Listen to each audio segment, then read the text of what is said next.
আপনারা দেখছেন master within বেঙ্গলির পরিবেশনায় অনুধ্যান, প্রতি শনিবার সন্ধে 7টা থেকে live Facebook channel master within Bengali এবং আরও অন্যান্য প্ল্যাটফর্ম ইউটিউব পডকাস্টে লাইভ এটা পরিবেশনা হয়। আপনারা আরও মানুষের কাছে এটা শেয়ার করে দিন এবং দেখতে থাকুন আজকের অনুধ্যানের পর্ব।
বন্দে পুরুষোত্তমম। পরম প্রেমময়ের রাঙা রাতুল চরণে শত সহস্র কোটি প্রণাম জানাই। নমস্কার, আপনারা দেখছেন মাস্টার উইদিন বেঙ্গলির পরিবেশনায় শনিবারের অনুধ্যান পর্ব, যা আমরা পুনরায় শুরু করতে চলেছি। আজকের পর্বটি আমাদের ৪১তম পর্ব এবং এই পর্বটি অনুষ্ঠিত হচ্ছে master within Bengali Facebook official channel থেকে। এছাড়াও এটি পরবর্তীতে আপনারা রেকর্ডেড দেখতে পারেন মাস্টার উইদিন বেঙ্গলি ইউটিউব চ্যানেলটিতে। তাই অবশ্যই যুক্ত করে নিন প্রত্যেকের সাথে এবং প্রত্যেকের সাথে যুক্ত হয়ে যান আজকের এই অনুষ্ঠান পর্বটিতে। এবং আপনাদের যে মতামত আমাদের অবশ্যই আপনারা কমেন্ট সেকশনের মাধ্যমে জানাবেন। এবং আপনাদের জ্ঞাতার্থে আমরা জানিয়ে রাখি, মাস্টার উইদিন বেঙ্গলির যে অনুষ্ঠানটি আমরা সাধারণত 7টা বেজে ভারতীয় সময় 7টা বেজে 30 মিনিটে অনুষ্ঠানটি শুরু করে থাকি, বর্তমান সময় থেকে সেটি 8টা ভারতীয় সময় এবং বাংলাদেশ সময় 8টা বেজে 30 মিনিটে অনুষ্ঠিত হবে। তাই অবশ্যই এটি মনে রাখবেন এবং অন্যদেরকে শেয়ার করে দেবেন। আপনাদের যে মতামত অবশ্যই আমাদের মাধ্যমে, আমাদের কমেন্ট সেকশনের মাধ্যমে আমাদেরকে পৌঁছে দেবেন। আজকে এই অনুষ্ঠানটি যে নির্দিষ্ট ফরম্যাটে সাজানো হয়েছে, সেই ফরম্যাটটি হলো একটি আলোচনা এবং আলোচনা ভিত্তিক একটি অনুষ্ঠান। সেই অনুষ্ঠানটি আলোচনার জন্য যিনি আমাদের সাথে সর্বাগ্যে যুক্ত আছেন পরম দয়াল, এবং তার সাথে সাথেই আরো যিনি যুক্ত আছেন ইষ্ট পরিবারের শ্রী শ্রী ঠাকুরের পপৌত্র পূজনীয় ডক্টর শ্রী বালার্ক চক্রবর্তী মহোদয়, এবং তিনি রাঁচি হতে সরাসরি আমাদের সাথে যুক্ত হয়েছেন। এবং এছাড়াও নৈহাটি থেকে আমাদের সাথে যুক্ত আছেন আমাদের আরো একজন master within member Shri Arkaprabha Chatterjee. এবং অবশ্যই প্রতিবারের মতো মেদিনীপুর থেকে আমিও যুক্ত আছি, শ্রী কৌশিক চক্রবর্তী।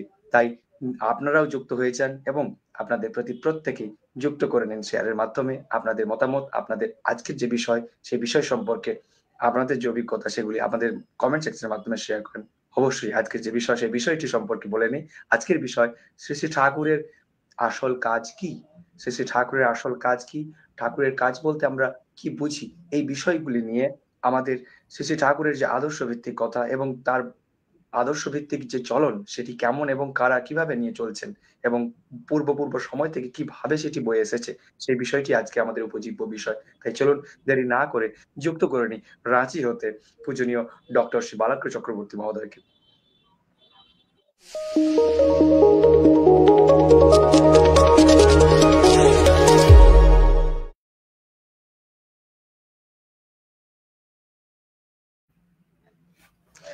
জয় গুরু দাদা। অনুষ্ঠানের মাস্টার উইদিন বেঙ্গলি এই ৪১তম পর্বের মাস্টার উইদিনের পক্ষ থেকে এবং আমার পক্ষ থেকে সশ্রদ্ধ প্রণাম গ্রহণ করবেন এবং আন্তরিক জয় গুরু জানাবেন। মাস্টার উইদিন প্রত্যেকটা দর্শককে, যারা দেখছেন, যারা আমার গুরুজন, তাদেরকে আমার সশ্রদ্ধ প্রণাম, এবং যারা বন্ধু বান্ধব গুরু ভাই যারা আছেন তাদেরকে আমার রানন্দিত জয়গুরু, শ্রদ্ধা। আর আশা করি দাদা ভালোই আছেন। অনেকদিন পর আপনাকে রাজি হতে পেলাম। সাধারণত বর্তমান সময়ে আমরা পূর্ণভূমি যে শেষে ঠাকুর লীলাভূমি আমাদের দেওঘর ধাম থেকে আপনাকে প্রায় পেয়ে থাকি। আবার আপনার সেই জন্মভূমি, আপনার এক সময় বাল্যভূমি, সেই রাঁচি থেকে আপনাকে আজকে আমরা রাঁচি সবসময় আমার জন্য একটা খুবই মনের মধ্যে, একটা হৃদয়ের মধ্যে একটা খুব স্পেশাল জায়গা।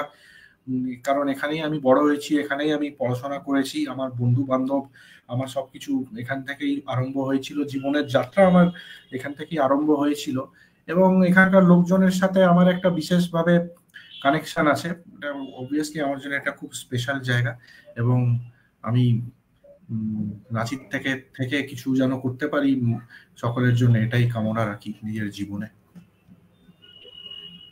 দাদা যদি আপনি অনুমতি করেন, আজকে আমাদের সাথে আরো একজন যুক্ত হবেন, আমাদের গুরু ভাই, সবারই পরিচিত, নৈহাটি থেকে শ্রী বালাকৃ চক্রবর্তী দাদা। যদি আপনি অনুমতি করেন,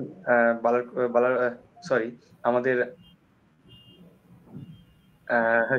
আরো এক মাস্টার উইদিন মেম্বার অর্কপ্রভ চ্যাটার্জিকে যুক্ত করে নিতে পারি নৈহাটি। নিশ্চয়ই নিশ্চয়ই নিশ্চয়ই, অবশ্যই। চলুন আমরা যুক্ত করে নিচ্ছি নৈহাটি থেকে আমাদের আরো একজন প্রিয় master within member Arkaprabha Chatterjee দাদাকে।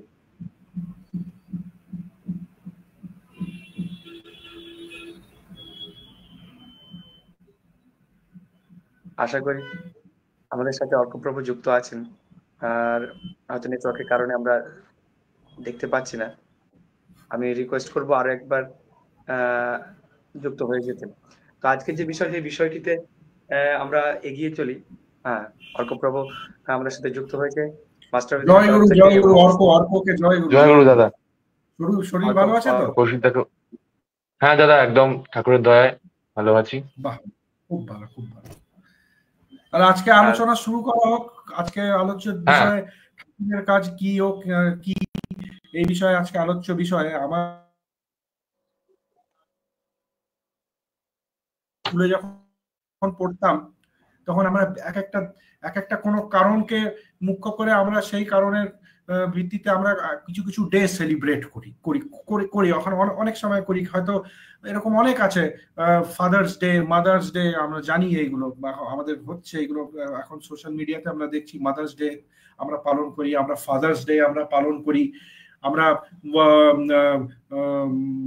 ওয়ার্ল্ড হাইজিন ডে এরকম দেখা গেছে, পাবলিক হেলথের ফিল্ডে world hygiene week, world hygiene day আমরা এরকম ধরে এগুলো পালন করি। তো কেন আমি কথাগুলো বলছি, এটা আমি লিঙ্ক করতে চাইছি। ব্যাপার হচ্ছে, যখন কোনো কনসেপ্ট বা কোনো কিছু নিয়ে আমাদের বুঝে যখন কিছু শর্টকামিং থাকে, বা আমরা যেটাকে নিয়ে হয়তো পুরোপুরি আমরা বুঝতে পারিনি, আমাদের যেটা নিয়ে সম্পূর্ণ আইডিয়া নেই, সেটাকে আরো ভালো করে নিজের বোধের সাথে মিলানোর জন্য আমরা ওইগুলোকে পালন করি। সচরাচর এরকমই দেখা, যেমন science week, world science week, আমরা সেই উইকে একটু ভালো করে বিজ্ঞানটাকে আরো জানার চেষ্টা করি, বিজ্ঞানের প্রতি নিজেকে আরো বেশি ডেডিকেট করার চেষ্টা করি।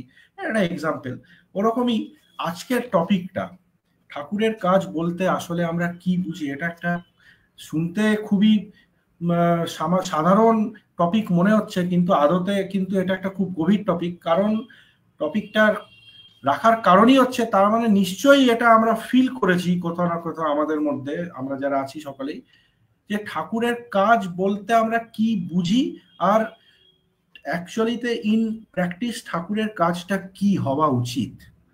আদতে ঠাকুরের কাজ কি হওয়া উচিত আর আমরা কি বুঝছি, তার মানে নিশ্চয়ই দুটোর মধ্যে কিছু আমাদের ডিসকনকর্ডেন্স আছে।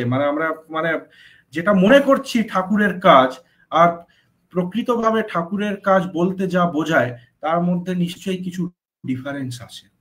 মানে আমরা জিনিসটাকে পুরোপুরি ভাবে ম্যাচ আপ করতে পারছি না। সেটাকেই মাথায় রেখে আজকের আলোচ্য বিষয়টা রাখা হয়েছে, ঠাকুরের কাজ বলতে আসলে আমরা কি বুঝি। তো এই নিয়ে আজকে আমরা একটা প্যানেল ডিসকাশনের মতন করব। এটা এখানে কোনো স্পেসিফিক কেউ স্পিকার থাকবে না। আমাদের যা নিজের নিজের বোধ, আমরা যা মনে করি, আমরা সেগুলো আর নিজেদের মধ্যে আলোচনা করব। কারোর যদি ইচ্ছে থাকে সে কোশ্চেন করতে পারে, প্রশ্ন করতে পারে, এবং যারা অনলাইন দেখছেন তাদের কাছে তো সে দরজা খোলাই আছে, আপনারা অনেক কিছু জিজ্ঞেস করতে, এটার উত্তর দেওয়ার চেষ্টা করব। যদি আমাদের আয়ত্তের বাইরে সেরকম কোনো প্রশ্ন হয়, আমরা সেটাকে আমাদের যারা সুপিরিয়র আছেন, যারা এক্সপার্ট আছেন এই ফিল্ডে, তাদের থেকে জেনে আমরা তাদেরকে রিওয়ার্ড ব্যাক করার চেষ্টা করব। তো শুরু করা হোক আজকের তাহলে আলোচনা।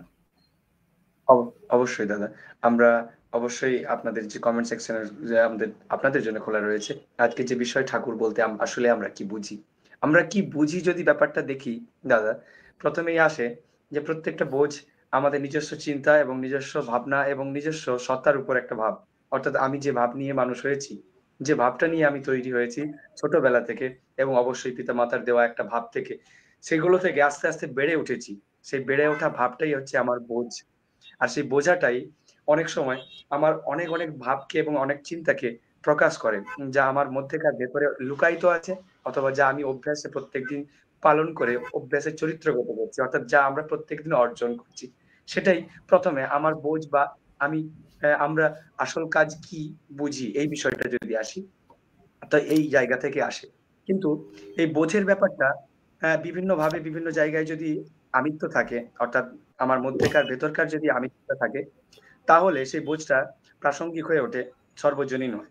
আবার যদি সেটা বহিরঙ্গের আমিত্ব থাকে, যেটা আমরা বলি অহং আমিত্ব, অর্থাৎ আমার নিজেরকার ভেতরকার যে আমার বাহ্যিক যে আমি হয়ে ওঠার যে ধাপ, সেখান থেকে যদি হয়, অর্থাৎ তার মধ্যে যদি সেই চেতনার থেকে আসে, যেগুলো থেকে হয়তো প্রবৃত্তি দিয়ে ঘিরে রেখেছে, সেখান থেকে হয় সেটা পরিবর্তন বা বিক্ষেপ বা বিকৃতি বলা যায়। তাই যদি ভেতরকার, অর্থাৎ যে মানুষটি নিয়ে, যে সত্তাটি নিয়ে আমি তৈরি হয়েছি, তাকে যদি দেখি, তাহলে সেই বোঝ যদি কি হয় সেটা যদি দেখি, শ্রী শ্রী ঠাকুরের আসল কাজ বা শ্রী শ্রী ঠাকুরের কাজ কি, এই জায়গাটা বুঝতে গেলে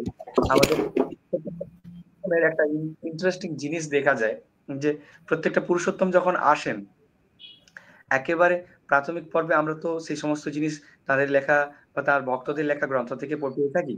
তো সেই জায়গায় দেখি প্রায় প্রত্যেকটা জায়গাতেই একটা মানে অস্বস্তিকর পরিস্থিতি, একটা অরাজকতার পরিস্থিতি হয় প্রায় প্রত্যেকটি জায়গাতেই, যেখানে যেখানে পুরুষোত্তমের আবির্ভাব স্থান, সেখানটিতে প্রত্যেকটা সময় যখন তারা আসেন, তখন হয় মানুষজনের নিজস্ব অপমান বা যে যে সামাজিক যে পরিবেশ, সে পরিবেশে একে অপরকে ঠকিয়ে চলা বা কারো ক্ষতি করা, বিশেষ করে মাতৃজাতি অসম্মান, এগুলো প্রায় হয়ে থাকে, লোট, এগুলো প্রায় চলতে থাকে। এবং তার সেই পরিবর্তন এবং সেই পরিস্থিতিতে পৌঁছান বা আবির্ভূত হন একটি জন্ম যে মানব শিশু, যার মধ্যে সর্বোচ্চ আধ্যাত্মিক এবং চেতনার ক্ষমতা রয়েছে এবং সম্ভাবনা থাকে, এবং সেটি প্রকাশ পায় আস্তে আস্তে সময়ের সাথে। যদি দেখি আরো ভালো করে, যে প্রত্যেকটি সময়ে যখন তারা আসেন, তাদের সাথে সাথে তারা একটা মানুষের সংগঠন বা মানুষের বেড তৈরি করেন, যেটা আমরা বলি ভক্ত, বা যারা আচরণগত দিক থেকে তাকে মনে প্রাণে সমর্পণ করে চলেন। যদি তাদের জীবনীতে দেখি, তারা প্রত্যেকে বিভিন্ন জায়গায় বিভিন্ন ভাবে নিজেদের মধ্যে যুক্ত ছিলেন, কিন্তু তাদের মূল সূত্রটা থাকে যে তারা প্রায় বিভিন্ন খোঁজে থাকেন। কেউ হয়তো কোনো জায়গায় মানসিকভাবে কষ্টে যুক্ত আছেন বলে, বা কেউ হয়তো চেতনা থেকেই নিজে কিছু খোঁজ নিচ্ছেন, বা কারো হয়তো জীবনে কোনো বড় আঘাত হয়েছে। প্রত্যেকটি জায়গায় ঘটনাগুলি ভিন্ন, কিন্তু ব্যক্তিগতভাবে যদি দেখা যায়, মূল বিষয়টা এক, যে তাদের খোঁজ এবং তাদের যে ফাইন্ডিং আর্জ, সেটা কিন্তু সবার একই জায়গাতে থাকে। এবং আস্তে আস্তে যখন তারা দেখা যায় যে পুরুষোত্তমদের সান্নিধ্যে আসেন, অর্থাৎ সেই শ্রেষ্ঠ মানুষটির সান্নিধ্যে যখন আসেন, তারা প্রত্যেকেই তার কাছে নিজেদেরকে সমর্পণ করেন সবার আগে, এবং অবশ্যই ভালোবাসেন। এবং উল্টো দিকেও যারা পুরুষোত্তম থাকেন, তিনিও কিন্তু প্রচন্ড ভাবে ভালোবাসেন, শুধু এক একজনকে নয়, প্রত্যেকজনকে। আমরা প্রায় বর্তমান পুরুষোত্তমের ক্ষেত্রে প্রায় আমরা বিভিন্ন আলোচনার মধ্যে পেয়ে থাকি যে প্রত্যেকটি ভক্তই বলেন, যখন শ্রী শ্রী ঠাকুর প্রত্যেককে কোনো কাজ দিয়েছেন বা কারোর উদ্দেশ্যে হেসে কিছু বলেছেন, তখন তার মনে হয়েছে যে শ্রী শ্রী ঠাকুর যেন তাকেই সবচেয়ে বেশি ভালোবাসেন। এরকম ব্যাপার আমরা পূর্ববর্তী পুরুষোত্তমদের ক্ষেত্রেও দেখতে পাই। শ্রীকৃষ্ণের বাল্যলীলা, তাই সবচেয়ে বিখ্যাত, কারণ তিনি এতটাই সেই বাল্যলীলার মধ্যে ভালোবাসা দিয়েছেন যে সেই সময় গোপালের এখনো পর্যন্ত যে তার আদর এবং সমাদর সর্বোচ্চ বেশি হয়। তো যদি এর পরবর্তী সময়ে দেখি যে পুরুষোত্তমরা প্রায় যে জিনিসটাতে আসেন, যে সিচুয়েশনটাতে আসেন, তার মানে সিচুয়েশনটা হচ্ছে একটা, যে মানসিকভাবে এবং সামাজিকভাবে মানুষ একটা মূল্যবোধের ক্ষয় করে এবং তাদের চারিত্রিক অবনতির মধ্যে দিয়ে যায়, এবং তখন তাদেরকে একটা ভালো দিক দেখানোর জন্য একটা পরিবেশগত দিকে চাহিদা হয়, এবং সেই চাহিদা থেকেই জৈব সংস্কৃতি হোক এবং মানুষের আকুতি হোক, তাকে নিয়ে আসে।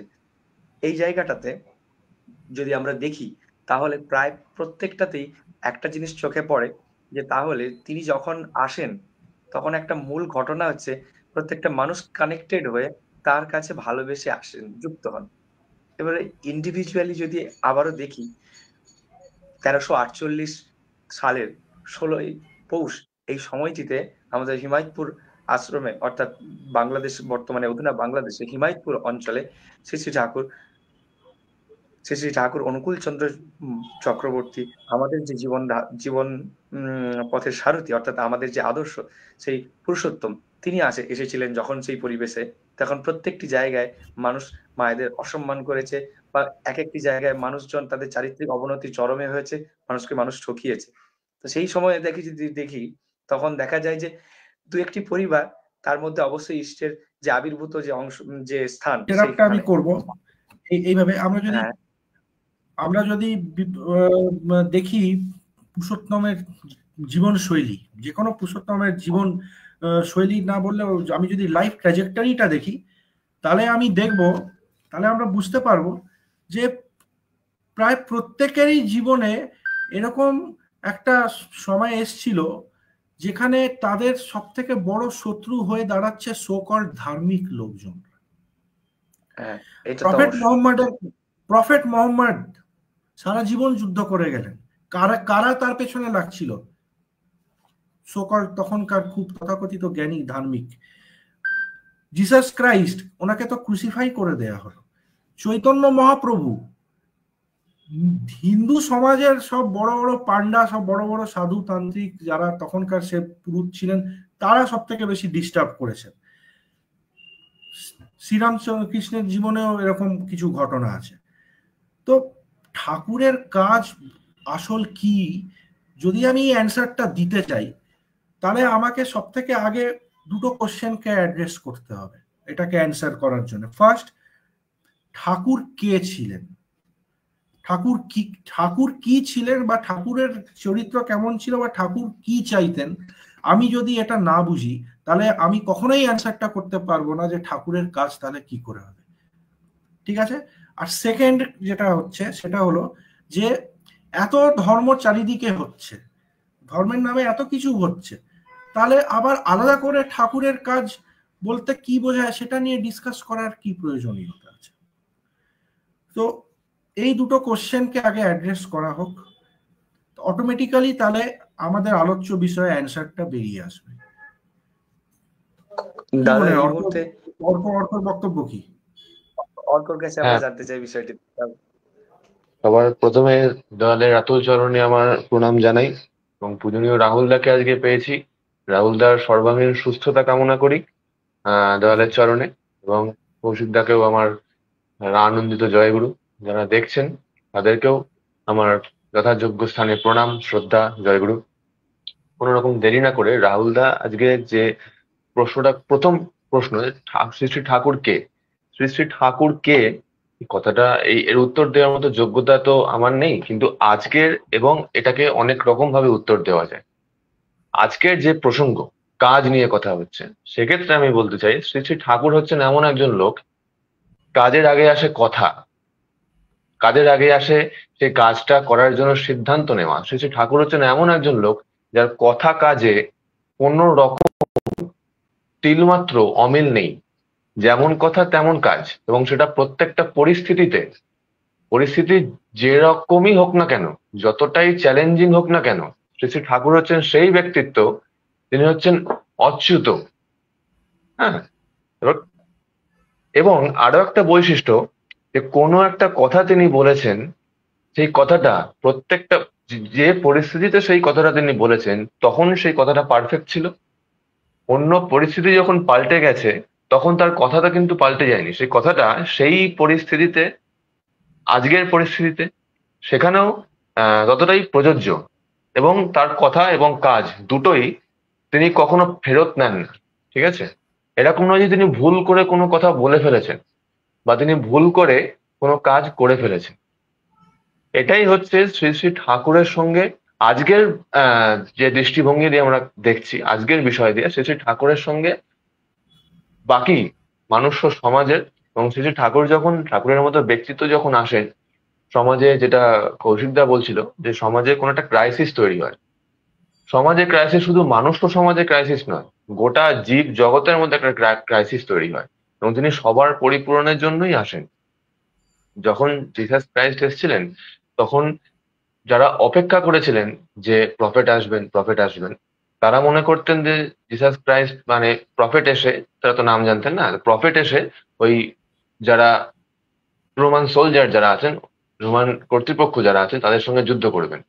তো তারা প্রথমটা শুনে কিছুটা আশাহত এবং অবাক হয়ে যায় যখন ক্রাইস্ট বলেন যে আমি শুধু তোমাদের জন্য আসিনি, আমি শুধু তোমাদেরকে এখান থেকে বাঁচাতে আসিনি, আমি তোমাদেরকে উদ্ধার করতে এসেছি, এবং ওদেরকেও বাদ দিয়ে নয়। তো এইখানে তো গেল দুটো গোষ্ঠীর কথা। কিন্তু যখন আমরা যদি, যখন আমাদের দৃষ্টিটা প্রসারিত হবে শ্রী শ্রী ঠাকুরের মতো ব্যক্তিত্বের সঙ্গ করে তার বিধি অনুযায়ী চলে, তখন আমরা দেখতে পারবো তিনি আদতে আসেন গোটা সমগ্র জীব জগতের জন্য। অবশ্যই আমার মতো মানুষের পক্ষে সেটা এক্সপ্লেন করা সম্ভব নয়, যেরকম ভাবে এক্সপ্লেন করলে আপনারা বুঝতে পারবেন, কিন্তু এটা আমি এইটুকু বুঝেছি, সেইটুকু বললাম। তো এই হচ্ছে শ্রী শ্রী ঠাকুর কে। আমি পূজনীয় রাহুল দাকে অনুরোধ করবো রাহুল দার দ্বিতীয় প্রশ্নটা আরেকবার বলার জন্য। আমার দ্বিতীয় আমি ভুলে প্রশ্নটা গেছি। এটাই ছিল, মানে এটা আলোচনার প্রশ্ন, যেটা আমাদের নিজেদের মধ্যেই আলোচনা আমরা করব, যে হ্যাঁ, আজকে যেখানে ভারতবর্ষে আমরা দেখছি পুজো, আচ্ছা, ফেস্টিভ্যাল, কারুর জন্মদিন, কোনো পুরুষোত্তমের জন্মদিন, বা তার বাড়ি ফেরার, যুদ্ধ করে বাড়ি ফেরার দিন, যাই হোক না কেন, তাকে সেন্টার করে, ওনার জীবনের বিভিন্ন স্টেজগুলোকে সেন্টার করে আমরা এত বড় বড় সব এখানে আমরা আয়োজন করছি, প্রোগ্রাম করছি, ন্যাশনাল হলিডে দেওয়া হচ্ছে, পুজো পাঠ, ফেস্টিভ্যাল, প্যান্ডেল, বিরাট ব্যাপার, একটা পুরো ইকোনমি হয়ে আছে এসবকে হ্যাঁ, ঘিরে।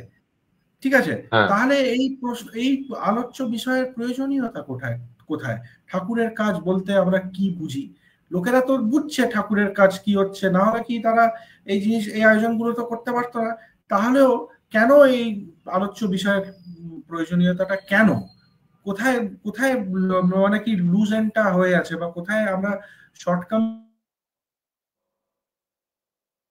এটা নিয়ে আবার থেকে চিন্তা ভাবনা করতে হচ্ছে যে ঠাকুরের কাজ বলতে আসলে কি বুঝি আমরা।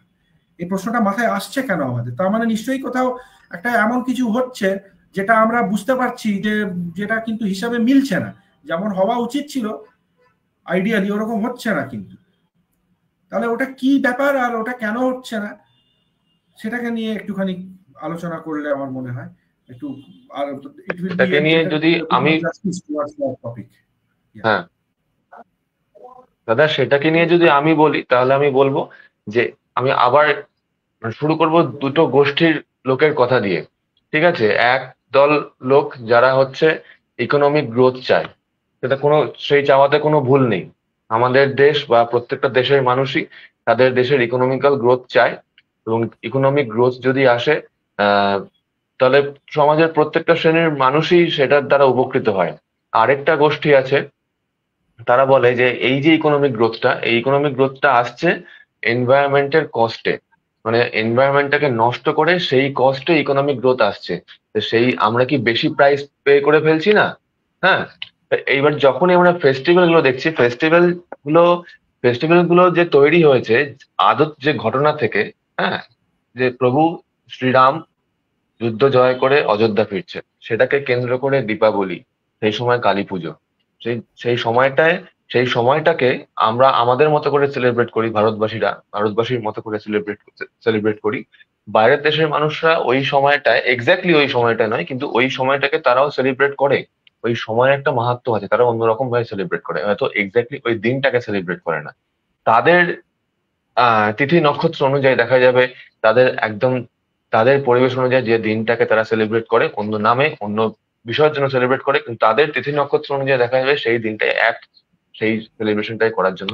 এবং ওই সময়টা ওটা দরকার।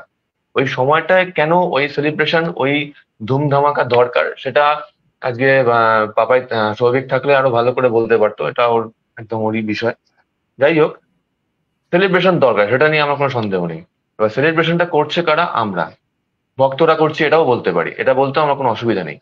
কিন্তু এখানে যে কৌশিকদা আছে, কৌশিকদা পৌরোহিত্য করে। কৌশিকদা আমাকে বলছিল, এবং এটা আমিও দেখেছি, কৌশিকদা আরো ডিপলি ব্যাপারটাকে দেখেছে, কারণ কৌশিকদা পৌরোহিত্য করে, যে পুজোগুলো হয়, পুজো আর ফেস্টিভ্যাল যেন আলাদা হয়ে গেছে। পুজোর জাঁকজমক আর পুজো দুটো আলাদা হয়ে গেছে। আদতে কেন্দ্রবিন্দু তো পুজো হওয়া উচিত, এখানে পুজোটাই বিধিমাফিক হয় না, কিন্তু তার জাঁকজমকটা, তাকে নিয়ে ফেস্টিভ্যালটা, তাকে নিয়ে যে আনন্দ করা, বা আনন্দ করা বলতে ঠাকুরের দৃষ্টিভঙ্গিতে আনন্দ করা নয়, কিছুটা আমাদের প্রবৃত্তিকে উস্কানি দিয়ে, প্রবৃত্তিকে প্রশ্রয় দিয়ে যে আনন্দটা আমরা করি, সেই ধরনের আনন্দটা একদম আমাদের মূল বিষয়বস্তু হয়ে গেছে। এবার এইখানে যখন আমরা কাজ নিয়ে আলোচনা করছি,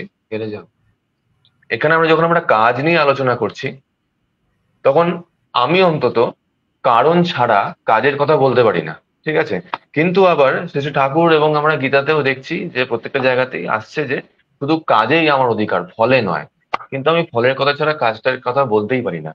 এইবারে আমি দেখি যে ফলটা, আমার ওই যে লক্ষ্য যেটা, সেটা যতটা মহান হয়, এটা যতটা লোক কল্যাণকারী হয়, বা সমস্ত জীব জগতের কল্যাণকারী হয় কাজটা, ওই ওই যে রেজাল্টটা আমি চাইছি, ততটাই আমি ওই শুধু কাজে আমার অধিকার এই ধরনের ফিলোসফিক্যাল কথাবার্তা বলতে এবং এক্স্যাক্টলি সেটাকে মেনে চলতে সুবিধা হয়।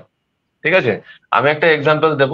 এটা হচ্ছেন শ্রী শ্রী ঠাকুরের পুত্র পূজনীয় ছোটদা। পূজনীয় ছোটদা এক সময় একটা বিশাল বড় মুভমেন্ট তৈরি করেছিলেন, এবং সেই মুভমেন্টটা যদি এখন কেউ দেখে তাহলে বলবে তো বোকামি। হ্যাঁ, তার নিজস্ব যে তার নিজস্ব এক্সিস্টেন্সকে রিস্কে নিয়ে, রিস্কে ফেলে, তার পরিবার পরিজনের এক্সিস্টেন্সকে রিস্কে ফেলে গোটা ব্যাপারটাকে একটা মানে, কিন্তু তার কাছে মুভমেন্টটা ছিল আসল। ঠাকুরের আদর্শটাকে ধরে রাখার জন্য ওই মুভমেন্টটার জন্য তাকে করতেই হতো ওটা। তার কাছে অন্য কিছুই ম্যাটার করছে না সেই মুহূর্তটায়। তাই তাহলে দেখতে গেলে তার কাছে কি সেই সময় কাজের রেজাল্টটা মুখ্য ছিল না? তার কাছে অবশ্যই কাজের রেজাল্টটা মুখ্য ছিল। তাই জন্য তার এত বড় একটা মুভমেন্ট, এবং এত মানে প্রতিকূল পরিস্থিতির সম্মুখে এত বিপদে পড়ে তা সত্ত্বেও এই মুভমেন্টটা, কিন্তু তার যে ওই যে ফলটা, কাজের লক্ষ্যটা এতটা মহান ছিল, যে কারণে আমরা আজকে জানতে পেরেছি আদর্শ শ্রী ঠাকুরের আদর্শ। তিনি যদি ওই সময় ওই কাজটা না করতেন, যদি ওই ফলটা না থাকতো, তাহলে আমরাই আজকে শ্রী ঠাকুরের মূল আদর্শটাকে কোনোদিন ধরতে পারতাম না। বর্তমান পুরুষোত্তমের আদর্শকে কেউ ধরতে পারতো না, কেউ জানতেই পারতো না, তার পুরো এক্সিস্টেন্সটাই মুছে যেত। সেই কাজটা তিনি করেছিলেন। তো তিনি তিনি আমার তাকে বিচার করার মতো কোনো জায়গাতে নেই অবশ্যই, কিন্তু তিনি কি ওই লক্ষ্যটার দিকে না রেখে করতে পেরেছিলেন কাজটা? যে তার লক্ষ্য ছিল শ্রী শ্রী ঠাকুরের আদর্শ, শ্রী শ্রী ঠাকুরকে খুশি করার জন্য তার কাজ ছিল। তাই আদর্শটা এতটা মহান ছিল, কাজের লক্ষ্যটা এতটা মহান ছিল, ওই ধরনের কাজে বলা সাজে যে শুধু কর্মে আমার অধিকার। তো ফেস্টিভ্যালটা, সেটা কি ফেস্টিভ্যাল থেকে কোনো কম ছিল? যখন শেষে ঠাকুরও এসছেন, তিনি যখন লীলা করেছেন, তিনি যেইটুকু রিসোর্স দিয়ে, যেই রকম অ্যামাচিওর মানুষদের দিয়ে যে ধরনের বড় কাজ করেছেন, সেটা কি কোনো ফেস্টিভ্যাল থেকে কম ছিল না? ওটাই হচ্ছে আদতে ফেস্টিভ্যাল। আমরা আজকে যেটা করছি, কালী পুজো, দুর্গাপুজো, ক্রিসমাস, এইসবের যে ফেস্টিভ্যাল গুলো, আমরা যদি দেখি পূজনীয় ছোটদার মুভমেন্ট বা শ্রী শ্রী ঠাকুরের মুভমেন্ট, এই মুভমেন্ট গুলোর সঙ্গে, এই মুভমেন্ট গুলোতে যে এনার্জিটা আছে, যে এক্সাইটমেন্টটা আছে, যে রিভলিউশনারি ব্যাপারটা আছে, যতগুলো মানুষকে টাচ করে গেছে, এখানে অবশ্যই ইকোনমিও জড়িত এবং এনভায়রনমেন্টও জড়িত, মানে এই গাছপালা, জল টল এইসবও জড়িত। যতটা জায়গাকে টাচ করে গেছে, সেটা কোন আজকের মানে কোনো উৎসব এর কাছে পাত্তা পায় না। আমি দাদা এরকম ভাবে ব্যাপারটাকে দেখি যখন। হ্যাঁ, কৌশিকদা প্লিজ। এটা আমি পূজনীয় আমাদের বালারকোদার কাছ থেকে জানতে চাই এই বিষয়টাতে, যে একটা সময় দেখে মানে আমরা যেটুকু পড়েছি বা জেনেছি, বালারকোদা তো আরো পরিবার থেকে ভালোই জানবে, সে বিষয়টাতে আমার পূজনীয় দাদার কাছে জানার বিষয় যে এই জায়গাটাতে যে আমরা শুনেছি পূজ্যপাদ দাদা যখন শ্রী শ্রী ঠাকুরের নরলীলার সময় ছিলেন, তিনি প্রচন্ড পরিমাণে যাত্রা এবং নাটক থিয়েটার করতেন এবং তার মধ্যে দিয়ে আদর্শ প্রচার করতেন। যখন আবার পুরুষোত্তমে অর্থাৎ শ্রী শ্রী ঠাকুরের নরলীলার সমাপ্তি আসলো, তিনি যখন আমাদের লোকচক্ষুর সঙ্গে নেই, সেই মুহূর্তে তার পরিবর্তন এবং তার যে সামাজিক পরিস্থিতি, সেই অবস্থাটা শুনেছি আমরা। আমি পূজনীয় দাদার কাছে এই বিষয়টা জানতে চাই। এবং তখন সেই নাটক করা মানুষটি, যিনি মানুষের নাটকের মাধ্যম দিয়ে বা প্রচারের মাধ্যম দিয়ে মাঝে মাঝে মানুষের মানে প্রায়ই মানুষের মধ্যে আদর্শকে তুলে ধরতেন, তিনি তখন প্রত্যেকটি সময় খুঁটিয়ে খুঁটিয়ে দেখছেন যে কোথায় আমরা শ্রী শ্রী ঠাকুরের বাণীগুলোকে ল্যাক করছি, অর্থাৎ আমরা সেগুলো পালন করছি না, এবং কেন শ্রী শ্রী ঠাকুর আমাদেরকে বলেছেন সেগুলো বারবার সংকলন করে সংগ্রহ করে, এমনকি শুনেছি যে উনি তখন প্রদীপের আলোয়, অর্থাৎ ইলেকট্রিকের ব্যবস্থা নেই, সেই অবস্থায় আলোতে সংগ্রহ করেছিলেন। আমি আরো জানতে চাই বিষয়গুলো দাদার কাছ থেকে, যে কিভাবে তিনি এই সংগ্রহটা কেন করেছিলেন, সেটার একটা প্রেক্ষাপট এবং কিভাবে সংগ্রহ করেছিলেন সেই প্রেক্ষাপটটা। সেটা তো অবশ্যই আলোচ্য বিষয় হতে পারে, কিন্তু আজকে যে টপিকটা আমাদের সেটা মধ্যে তার আয়ত্তে আসছে না। তোমার যে জানার ইচ্ছা সেটা আমি তোমাকে নিশ্চয়ই জানাবো, কিন্তু সেটা এখন আলোচনার মধ্যে না, সেটা আমি পরে আমাদের যখন ডিসকাশন হবে আমি তখন বলবো। এখানে আমি শুধু একটা কথাই মানে যেটা এই যে এই পরিপ্রেক্ষিতে একটাই কথা বলবো, যখন দেখো সময়ের সাথে সাথে প্রত্যেকটা জিনিস নিজের ফর্ম বদলাচ্ছে। Mode of propagation, mode of communication, mode of transportation সবকিছু কিন্তু সময়ের সাথে সাথে বদলেছে। যখন ঠাকুর সশরীরে ছিলেন তখন একটা আলাদা রকমের সময় ছিল, তখন সেই প্রয়োজনীয়তা উনি বোধ করেননি, উনি বোঝেননি, বলা ভুল হবে, তখন সেই রিকোয়ারমেন্টটা ছিল না। উনি নিজের যাত্রার মাধ্যমে দিয়েই লোকজনদেরকে অভিভূত করে রাখতেন, নাটকের মাধ্যমেই লোকজনদের অভিভূত করে রাখতেন,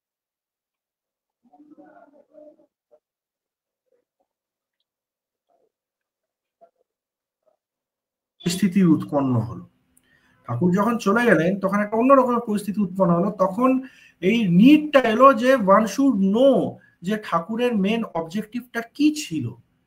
কারণ উনি তখন সেন্স করতে পারলেন যে ঠাকুরের অবর্তমানে কিছু কিছু জিনিসের ভুল ব্যাখ্যা হচ্ছে, বা কিছু কিছু জিনিসকে ভুল ভাবে চাড়িয়ে সেটার থেকে ভুল ইন্টারপ্রিটেশন করে সেটার থেকে ভুল এক্সট্রাকশন করা হচ্ছে। উনি এটা যখন বুঝতে পারলেন তখন ওনার মোড অফ ওয়ার্কটা অন্য হয়ে গেল, উনি তখন সংকলনে বেশি ইনভলভ হয়ে গেলেন। উনি অনেক কষ্ট করেছিলেন, আমরা সকলেই জানি। উনি যেটা জীবনে কখনো করেননি, ঠাকুরের কোথায় কোথায় রেলিভেন্ট কি কি বলা আছে ওই সবগুলো একটা জায়গায় এনে কম্পিলেশন করা বই, ইষ্টপ্রোক্ত, আমরা এখনো অব্দি প্রার্থনার পরে সেই বইয়ের আমরা পাঠ করি। এমন ক্রিটিক্যাল ওখানে উনি জিনিসগুলোকে সংকলন করেছেন, প্রশ্নগুলো, সেগুলো পড়লেই বোঝা যায় যে তখন ওই সময় ওই এরাতে কি নিডটা ছিল।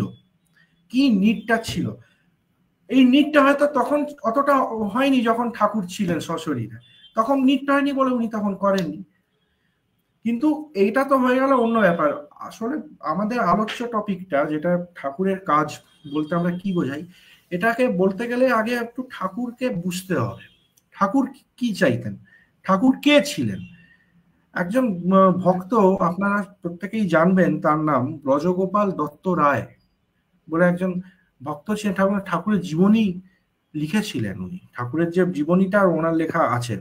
তো আমি একদিন ওনার লেখা একটা আর্টিকেল পড়ছিলাম, তো ওখানে উনি একটা জায়গায় বলছেন যে অনুকূল চন্দ্রের জীবনবৃত্ত নিরীক্ষণ করিয়া তার সম্বন্ধে এক কথাই শুধু বলা যেতে পারে, তিনি পরমপিতার বোধবুদ্ধ ভাবদীপ্ত প্রেমমুগ্ধ সন্তান। এটা ওনার ওয়ার্ড। তিনি পরমপিতার বোধবুদ্ধ ভাবদীপ্ত প্রেমমুগ্ধ সন্তান, প্রিয় পরমের প্রতি প্রেমের উচ্ছল আকর্ষণে জীবনকুলের দরদি বন্ধু, আত্মসত্তাবোধ প্রতি প্রত্যেকের পরিপোষণ, মহাযজ্ঞের মহান ঋত্বিক, এই যুগের মহাপরিপূরণকারী তিনি, মহাপরিপূরণকারী। এটাকে যদি আমি ইংলিশে ট্রান্সলেট করি, ফুলফিলার। হি is the ফুলফিলার, he is the supreme ফুলফিলার। এরকম কোনো জিনিস আমি মানে লাইফটাও বলা যাবে না। ঠাকুর এমন ঠাকুর ফান্ডামেন্টাল একজন ব্যক্তি, যে ঠাকুরের কাছে লাইফের থেকেও আরো অনেক ব্যাপার আছে। একটা মলিকিউল আমি যদি বলি, molecule is not a life, সেই মলিকিউলটাও হয়তো ঠাকুরের কাছে এসে এটা মনে করেননি যে আমি আমার মানে ঠাকুরের কাছে এসে ওই মলিকুলটার হয়তো মনে হয়নি যে আমি ঠাকুর আমার জন্য ভাবছেন না, বা আমি ঠাকুরের কেউ না, বা ঠাকুর আমাকে ভালোবাসেন না। এতটা পারফেক্ট ফুলফিলার ছিলেন উনি।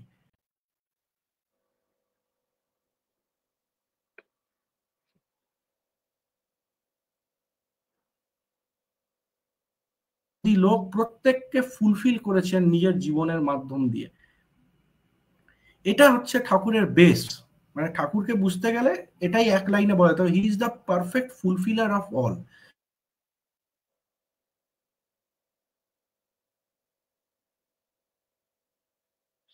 ফুলফিলারটা হয়েছেন, সেটা ভিত্তিটা কি, সেটার বেসটা কি, সেটা আমাদেরকে দেখতে হবে।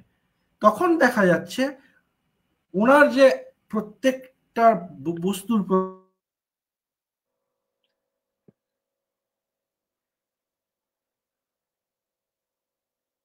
দাদা কানেকশনটা কিন্তু খুবই ল্যাগ করছে।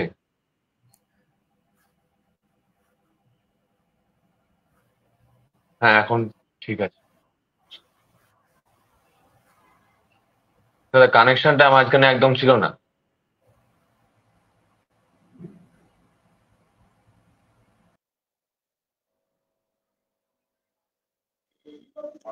দুঃখিত, নেটওয়ার্কের প্রবলেমের কারণে আমরা পূজনীয় দাদার থেকে সংযোগ বিচ্ছিন্ন হয়েছে। তো যে বিষয়ে পূজনীয় দাদা বলছিলেন, সে বিষয়টাতে আমরা আবারও ফিরে আসবো পূজনীয় দাদার মাধ্যম দিয়ে। তো জায়গাটাতে যেটা অর্কপ্রভা, আশা করি অডিয়েবল, তুমিও আছো সাথে? হ্যাঁ হ্যাঁ আচ্ছা, তো আমি পূজনীয় দাদাকে যুক্ত করে নেওয়ার চেষ্টা করব, বলবো যুক্ত করে নিতে। তো দাদা এর যেটা মাঝখানে বলছিলেন, হ্যাঁ বলো। বলো, তুমি যেটা তুমি কোনটার মধ্যে দিয়ে আসছিলে সেটা বলো, আমি আমি আসতে চাইছি পরে। মলিকিউলটার মধ্যে দিয়ে যেতে চাইছিলাম। মলিকিউলটার মধ্যে আচ্ছা, দিয়ে যেতে চাইছিলাম, যেটা আমাদের প্রার্থনায় আছে, বন্দে জীবনে জীবনম সৎপুরুষম। জীবনকে বন্দনা করি, মানে একদম কোর জায়গাটায়। মলিকিউলও এরকম একটা, মানে একটা বেসিক জায়গাটুকু যেটা দাদা বলছিলেন।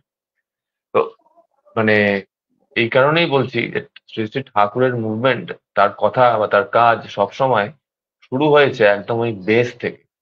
প্রত্যেকটা জায়গায় তিনি ইকোনমির কথা হচ্ছিল, তিনি যখন ইন্ডাস্ট্রি তৈরির কথা বলেছেন, তিনি বলেছেন মানে পয়সা রোজগারের জন্য তিনি ইন্ডাস্ট্রি গড়ে তোলেননি। তখনকার সময়ে শ্রী শ্রী ঠাকুরের আশ্রমে যে ইন্ডাস্ট্রি গুলো ছিল, তিনি বলছেন পয়সা রোজগারের জন্য ইন্ডাস্ট্রি গুলো এখানে হয়ে ওঠেনি, এগুলোর এখানে প্রয়োজন হয়ে পড়েছিল, একদম বেসিক নিড হয়ে পড়েছিল, সেই কারণে এগুলো গজিয়ে উঠেছে। এবং শ্রী শ্রী ঠাকুর বলছেন ইন্ডাস্ট্রি এরকমই জিনিস, যেটা এরকম ভেতরকার নিড, যেটা সে ভেতরকার নিডের ফলস্বরূপ সেটা গজিয়ে ওঠে। ইন্ডাস্ট্রির একমাত্র লক্ষ্য কোনো একটা ব্যক্তির পয়সা রোজগার করবে বা কোনো একটা সম্প্রদায় পয়সা রোজগার করবে, এটা যদি হয় তাহলে তো সেই ক্যাপিটালিস্ট একটা, যে আমাদের প্রবৃত্তিরই আরেক রূপ ক্যাপিটালিজম, মানে অনিয়ন্ত্রিত ক্যাপিটালিজমকে যে মানুষের স্বার্থে, সর্বাঙ্গীন স্বার্থে কাজে লাগানো যায় না তা তো ভুল। অবশ্যই সেটাকে কাজে লাগানো যায় যদি সেটাকে ইষ্ট স্বার্থে নিয়ন্ত্রিত ক্যাপিটালিজম। এবার ইষ্ট স্বার্থটা কি, সেই বিষয়ে তো আমরা আলোচনা করেই যাচ্ছি মাস্টার বিদিনে বিভিন্ন প্রতিবেদনের মাধ্যমে। ব্যাপারটা হচ্ছে শ্রী ঠাকুরের কথা হোক বা তার কাজ হোক, শুরু হচ্ছে একদম বেসিক জায়গাটুকু থেকে। তিনি একদম ওইখান থেকে আমাদেরকে ফুলফিল করা শুরু করেন, একদম আমাদের ওই মলিকিউলের লেভেল থেকে আমাদেরকে ফুলফিল করা শুরু করেন, তাই না কৌশিক দা? তুমি কি বলবে এই বিষয়ে? অবশ্যই। তুমি যদি ফুলফিলের কথাটাতে আসি, শ্রী শ্রী ঠাকুরের নিজ মুখে আলোচনা প্রসঙ্গে আমরা পেয়ে থাকি, তিনি বলছেন যে প্রত্যেকটি সৎসঙ্গে যে কার্যক্রম তৈরি হয়েছিল, যা তৎকালীন সময় মানুষের মধ্যে বিরাট সাড়া ফেলেছিল, যে একটা গ্রাম্য পল্লী এলাকায় কিভাবে এত বড় মানুষজন একটা কর্মকাণ্ড চালিয়ে নিতে পারেন। তো খুব কম তখন রিসোর্স নিয়ে খুব বড় কিছু তৈরি করে ফেলা। তো তখন তিনি যেটা উত্তর করেছিলেন বা প্রত্যুত্তরে বলেছিলেন যে এখানে মানুষজন যখন পৌঁছেছিল তারা প্রত্যেকেই নিজস্ব একটা চাহিদা নিয়ে পৌঁছেছিল, কিন্তু এখানে আসার পরে তারা কেউ কিছু করার ক্ষেত্রে রাজি ছিল না ম্যাক্সিমাম। তারা কোনো কিছু করার মধ্যে দিয়ে বা মানে সেখান থেকে কিছু অর্জন করার মধ্যে দিয়ে ম্যাক্সিমাম মানুষজন যাওয়াতে রাজি ছিল না। প্রত্যেকে এখানে এসে একটা আনন্দের রাজ্যে বিরাজ করছি, কোনো কিছু না করেই একটা পাওয়ার অভ্যেস, এরকম একটা পরিস্থিতি বা পরিবেশ তৈরি হয়েছিল। শ্রী ঠাকুর দেখলেন যে তাদের এই চাহিদাগুলো যদি তাদের যে প্রত্যেক দিনের চাহিদা, অর্থাৎ আমরা যে খাওয়া দাওয়া করি, আমরা যে জিনিসপত্র তৈরি প্রয়োজন হয়, এগুলো যদি তারা নিজেদের জন্য তারা পরিশ্রম করে তৈরি করে, তার মধ্যে দিয়ে তারা নিজেরা হয়ে উঠতে পারবে, তাদের যোগ্যতা বাড়বে। তাই তিনি প্রত্যেককে এক একটা কাজে যুক্ত করলেন তার কর্মক্ষমতা দেখে। কিন্তু তার আগে, সবার আগে যদি দেখি, তারা প্রত্যেকেই শ্রী শ্রী ঠাকুরকে ভালোবেসে সেখানে ছিলেন, ভালোবেসে এসেছিলেন। কিছু না করার মধ্যে দিয়ে ঠাকুরের কথা শুনেই খুব আনন্দ পাচ্ছেন, এরকম করে দিন কেটে যাচ্ছে। শ্রী শ্রী ঠাকুর তাদের যোগ্যতার যখন অভাব মানে দেখলেন, যোগ্যতার উন্নতির অভাব যখন দেখলেন, তখন দেখলেন তাদেরকে এক একটা কাজে নিযুক্ত করলেন, প্রত্যেককে এক একটা কাজের দায়িত্ব দিলেন। সেই কাজগুলো করতে গিয়ে মানুষজন একের সাথে অপরের সহযোগিতায় যুক্ত হলো। এই সহযোগিতাটা মূল বিষয়। যদি আমরা খুব ভালোভাবে দেখি, শ্রী শ্রী ঠাকুর এইটাই আলোচনা প্রসঙ্গে বলেছেন যে প্রত্যেকটি সৎসঙ্গে, আমরা সৎসঙ্গের উদ্দেশ্যই ছিল যে শিক্ষা, শিক্ষা হচ্ছে সর্বতোমুখী শিক্ষা। সর্বতোমুখী শিক্ষা মানে প্রয়োজন পূরণের যোগ্যতা যদি না হয়, তাহলে তারা বড় হয়ে উঠবে না। এই বড় হয়ে তারা না হয়ে উঠলে সামগ্রিকভাবে জাতি বড় হয়ে উঠতে পারবে না। তার মানে তিনি সমগ্র জাতিটাকেই উদ্ধারের, অর্থাৎ সমগ্র জাতিটাকে যোগ্যতাতে উত্তীর্ণ করার জন্য চেষ্টা করেছেন। সেই যোগ্যতা উত্তীর্ণের প্রত্যেকটা জীবকেই, যেটা তুমি প্রথমেই বলেছিলে, শুধু মানুষ না, প্রত্যেকটা জীবকেই। তাই তিনি সেখানে প্রত্যেকটা প্রাণী যাদের বিপন্নতা আছে তাদেরকে সংরক্ষণের ব্যবস্থা করেছিলেন, তাদেরকে মানে রাখার জায়গা দিয়েছিলেন যতদিন পর্যন্ত তাদের বিপন্ন অস্তিত্ব বিপন্ন হয়ে যাচ্ছে দেখেছেন। তো এই হচ্ছে ভাব। যদি দেখি তাহলে প্রত্যেকটা বিষয়ে আসে যে প্রত্যেকটা মানুষকে সংঘবদ্ধ করে একে অপরের প্রয়োজন পূরণের যোগ্যতা পূর্ণ করে তোলবার জন্যই তিনি মানুষকে এইভাবে করে তুলেছিলেন। এই মুহূর্তে আরো একটা বেশ ইন্টারেস্টিং কথা আমরা পড়ে থাকি, আমাদের পূজনীয় খেপুদা, শ্রী শ্রী ঠাকুরের ভ্রাতা, তার কাছে তিনি যখন শ্রী শ্রী ঠাকুরের কাছে তিনি যখন জিজ্ঞাসা করেছিলেন যে আমাদের আশ্রমের মধ্যেকার যে সমস্ত কর্মকাণ্ড হয়ে উঠেছে, এটা কেন আমরা বাইরের পরিবেশেও গড়ে তুলতে পারি না, কেমন হয়, তুললে কেমন হয়। শ্রী শ্রী ঠাকুর তখন একটি চেয়ারে হেলান দিয়ে বসেছিলেন। এই কথাটি শোনার পরই সোজা হয়ে বসে দৃঢ়তার সাথে বললেন যে আমার উদ্দেশ্য মানুষ কি বলবে বা কে আমাকে তিরস্কার করবে, কে বাহবা দিবে সেটা নয়। এই কর্মকাণ্ড করবার উদ্দেশ্যই এটা, মানুষ দক্ষতা অর্জন করবার উদ্দেশ্যে একে অপরের সাথে যুক্ত হয়ে পরস্পর সাহচর্যশীল হয়ে তারা একটা পারস্পরিকতা শিখবে, নিজস্ব আন্তরিকতা শিখবে এবং বন্ধুত্বপূর্ণ সাহায্য থেকে নিজস্ব পরিবেশে প্রত্যেককে নিজস্ব আত্মীয় ভেবে নিজেরা একটা একত্র হয়ে চলতে পারবে।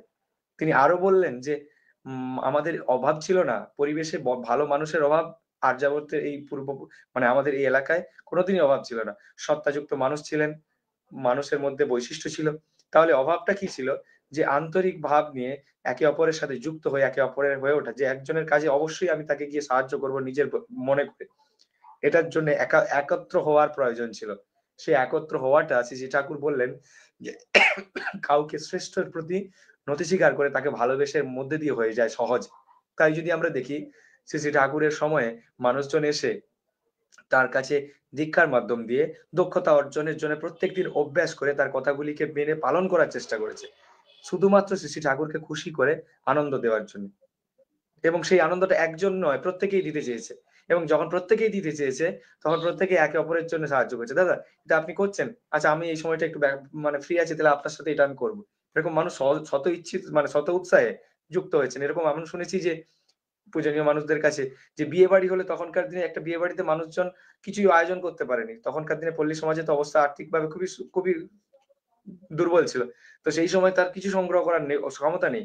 শুধুমাত্র মানুষজন পাশাপাশি জানে যে তার বাড়িতে একটা বিবাহ অনুষ্ঠান রয়েছে, তারা প্রত্যেকে সৎ উৎসাহে এসে সেখানে যুক্ত হয়ে প্রত্যেকে কাজ করে অনুষ্ঠান সম্পন্ন করে এবং তাদেরকে কন্যা দান করার মানে কন্যা তার মানে শ্বশুরালয়ে যাওয়ার পর্যন্ত তাদের পরিবারের সাথে সহযোগিতা করে সংগ্রহ মানে লেগেছিল। এটার মূল কি ছিল? মূল ছিল যে তারা তাদেরকে নিজের আত্মীয় বলে মনে করেছিল। এটারও আরো যদি ভেতরে দেখি এটা কিভাবে হয়েছে, তারা প্রত্যেকে একজন বিশেষ ব্যক্তিকে ভালোবেসেছে, তাকে আদর্শ বলে মনে করেছে এবং তাকে আদর্শকে ফুলফিল করার জন্য তারা সেটার রাস্তায় চলা শুরু করেছে। এটাই ছিল শ্রী শ্রী ঠাকুরের উদ্দেশ্য, যে প্রত্যেকটি মানুষ যেন পারস্পরিক আন্তরিকতা দিয়ে তৈরি করে এবং তাদের মধ্যে নিজস্ব যোগ্যতাকে বাড়িয়ে তোলে এবং আত্মনিয়ন্ত্রণ করে চলা শুরু করে। তখন একটা পরিবার থেকে একটা পরিবেশের জন্য সে ভাববে, একটা পরিবেশ থেকে একটা সমগ্র জাতির জন্য ভাববে, আর একটা জাতি ভাবলে তখন আমাদের যা প্রয়োজন তা সবার ক্ষেত্রে পূরণ হবে। সেটা আর্থিক দিক থেকে হবে, চারিত্রিক দিক থেকে হবে এবং সামগ্রিক দিক থেকে হবে। এটাই ছিল শ্রী শ্রী ঠাকুরের উদ্দেশ্য। এবং শ্রী ঠাকুরের এই বিষয়ে একটা বেশ সুন্দর বাণী রয়েছে, যেটা আজকে সংগ্রহ করেছি, এবং এই বিষয়ে প্রফুল্লদার শ্রদ্ধেয় প্রবোধদার একটি সুন্দর একটি বই রয়েছে, মূল কাজ। আমি চাইবো প্রত্যেকে এই বইটি পড়ে দেখবেন, খুব সুন্দর একটি সংগ্রহ। তো উনি সেই জায়গায় উল্লেখ করছেন শ্রী ঠাকুরের ছড়া মানে শ্রী ঠাকুরের বাণী, একাদর্শের অটুট টানে পরস্পরের সমাবেশ, নিরণ অটুট হলেই জানিস একটি দানায় বাঁধবে দেশ। তাহলে আদর্শটা এক হবে, পরস্পরের সমাবেশ হবে, অর্থাৎ সবাই যুক্ত হবে এবং নিরলন ভাবে নিজের অন্তর থেকে তাদেরকে পালন করার জন্য যে আকুতি বা চাহিদা হবে, সেখান থেকেই তারা পরিবেশে দানা বাঁধবে এবং পরিবেশ থেকে সমাজ তৈরি হবে। এখানে একটা পূজনীয় বালাকদার কথা যেটা আলোচনা হচ্ছিল, সেই জায়গাটা একটা ইন্টারেস্টিং আসে, যে না এটা মনে হয় অর্কপ্রভুই বলেছিল যে আগেও তো মানুষজন এসেছিলেন, তাহলে এখনকার দিনে শ্রী ঠাকুরের প্রয়োজনীয়তা কোথায়? এটাও একটা শ্রী ঠাকুরের আলোচনায় পাওয়া যায়। যে তিনি বলছেন পূর্ববর্তী পুরুষোত্তমদের বৈশিষ্ট্য দিয়েও মানুষজন তাদেরকে ধরে রেখেছেন, কিন্তু আস্তে আস্তে মানুষজন যখন চলে, সেই চলার সাথে সাথে মানুষজনের মধ্যে নিজস্ব ভাব বা এই যে আমরা কি বুঝি, এই জায়গাটাতে পরিবর্তন আসতে থাকে। যখন কমপ্লিটলি ঠাকুরের প্রতি স্যারেন্ডার না করে, যে শ্রী ঠাকুর বলেছেন মানে এই জিনিসটার গুরুত্ব রয়েছে এবং সেই জিনিসটা সময় উপযোগী, যতক্ষণ পর্যন্ত তিনি আবার পুনরায় না আসছেন আমরা বুঝতে পারি পরিবেশের জন্য প্রয়োজন না হচ্ছে, ততক্ষণ পর্যন্ত সেটা উপযোগী এবং অবশ্যই পালনীয়। এই জিনিসটা যতক্ষণ পর্যন্ত মানুষের মনের মধ্যে না আসবে, তখন আমরা নিজের মতো করে সেই বোঝটা ঢুকিয়ে দিই, আস্তে আস্তে সেটা গ্লানি তৈরি হয়। অর্থাৎ সেইখানে পুরুষোত্তমের যে বলা বাণী এবং তার যে বলা আচরণ, সেগুলি সত্য, চরম সত্য এবং চিরন্তন সত্য, সেই সত্যটাকে আমরা ঢাকা দিয়ে দিই নিজেদের কর্মের গ্লানি দিয়ে। সেটাই জন্য মানুষজন আস্তে আস্তে বিকৃতির দিকে সরে আসে, যেটা প্রায় প্রত্যেকটা সময় হয়ে যায় এবং এখনো চলছে। সেই জিনিসটার প্রয়োজনীয়তা হয় তাকে রেকটিফিকেশন করা, তখন প্রয়োজন হয় তার প্রতি কমপ্লিট স্যারেন্ডার এবং তার কথার প্রতি সম্পূর্ণ আত্মসমর্পণ করে চলা এবং অভ্যাস। এইটা যখন বর্তমান পুরুষোত্তম হন, তিনি তার পূর্ববর্তীদের যে কথা বলাগুলি রয়েছে সেগুলি তখনকার সময় উপযোগী ভাবে তখনকার ভাষায় বলা, সেটিকে বর্তমানে একেবারে চরম উদাহরণের সাথে বর্তমানে বাস্তবে মিলিয়ে তিনি দেখিয়ে দেন, যার ফলে মানুষের ক্ষেত্রে করা সহজ এবং সুবিধাজনক হয়।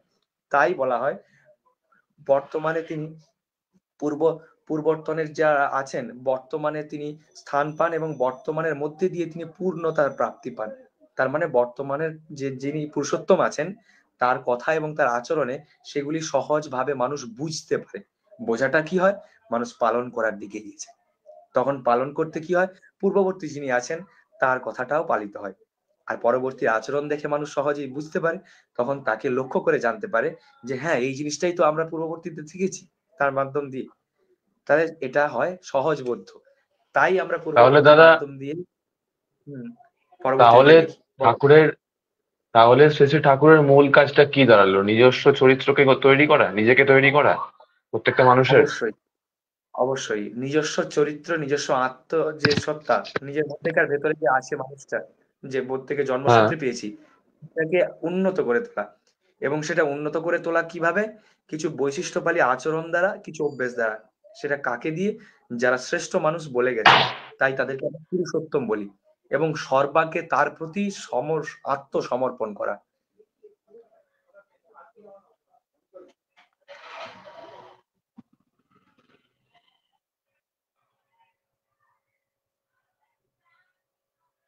তো এটাই হচ্ছে মূল জায়গা যেখান থেকে আমরা ফিরে আসতে পারি। তাহলে আহ আমরা তো এটা বলতে পারি যে আমাদের প্রত্যেকটা মানুষের ক্ষেত্রেই ভেতরে যাই থাকুক না কেন, আমরা কাজ যেরকম করছি সে আমরা কিরকম তার পরিচয় তো পাওয়া যাবে আমরা কাজ কিরকম করছি তার উপরেই, তাই না?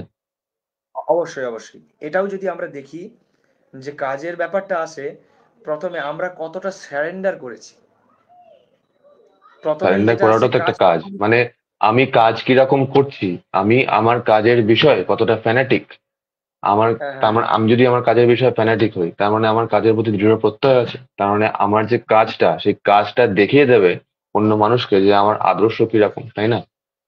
তার প্রতি আমার সারেন্ডার আছে। আমার যদি টাকা কামানোর প্রবৃত্তির প্রতি সারেন্ডার থাকে, তাহলে আমি যে কাজটা করছি কোনো সময় গিয়ে সেই কাজটাকে করাপশনের লেভেলে নিয়ে যেতে পারি, মানুষের ক্ষতি করতে পারি। যদি আমার শুধুমাত্র লক্ষ্য থাকে টাকা কামানো, আমার সেটা যদি আমার ওই এইরকম ভালোবাসার জায়গায়, আদর্শের জায়গায় চলে যায়, তাহলে তো যা, এবার কি কৌশিকদার নেটওয়ার্কের ইস্যু হয়ে গেল। এটাও একটা ব্যাপার যে আমরা যতটা তৈরি হতে পারবো, আমরা যতটা আমাদের ব্যক্তিত্বকে তৈরি করতে পারবো, যতটা কন্ট্রোল রাখতে পারবো, হ্যাঁ, ততটা মানে কন্ট্রোল বলতে আমার যে ফ্যাকাল্টিস গুলো আছে, আমার ধরুন আমার যে নার্ভাস সিস্টেম, আমি যদি কোনো বিষয়ের সম্মুখীন হতে গিয়ে নার্ভাস হয়ে পড়ি, সেই জায়গায় যদি নার্ভকে কন্ট্রোল করতে না পারি, বা কোনো বিষয়ের সম্মুখীন হতে গিয়ে যদি আমি মানে আমার মধ্যে খুব বিরক্তির সৃষ্টি হয়, কিন্তু কাজটা আমাকে করতেও হবে, আবার কাজটাকে আমি ঠিক করে করতে পারবো, অবশ্যই করতে পারবো না। তো এই যে বিষয়, যে মাস্টারি, এই যে জিনিসটাকে কন্ট্রোল, প্রথম কন্ট্রোল হচ্ছে আমার উপর, আমার ফ্যাকাল্টির উপর কন্ট্রোল। এবং ফ্যাকাল্টির উপর কন্ট্রোল করতে গিয়েই আমার মধ্যে যে সম্ভাবনা আছে, আমার সত্তার মধ্যে যে সম্ভাবনা আছে, সেই আমার সম্ভাবনাটা বৃদ্ধি পায়। তখন আমরা আমাদের আধারটাকে সম্পূর্ণরূপে ব্যবহার করতে পারি, এবং তখন মানে সম্পূর্ণরূপে ব্যবহার করার দিকে এগোতে পারি। যখন আমরা এই কাজটা করতে পারি, তখন আমরা আমাদের পরিবেশকে মানে, এক্ষেত্রে পরিবেশ নিয়ে আগে কথা বলছিলাম, এক্ষেত্রে পরিবেশ মানে শুধু গাছপালা, জল, বাতাস নয়।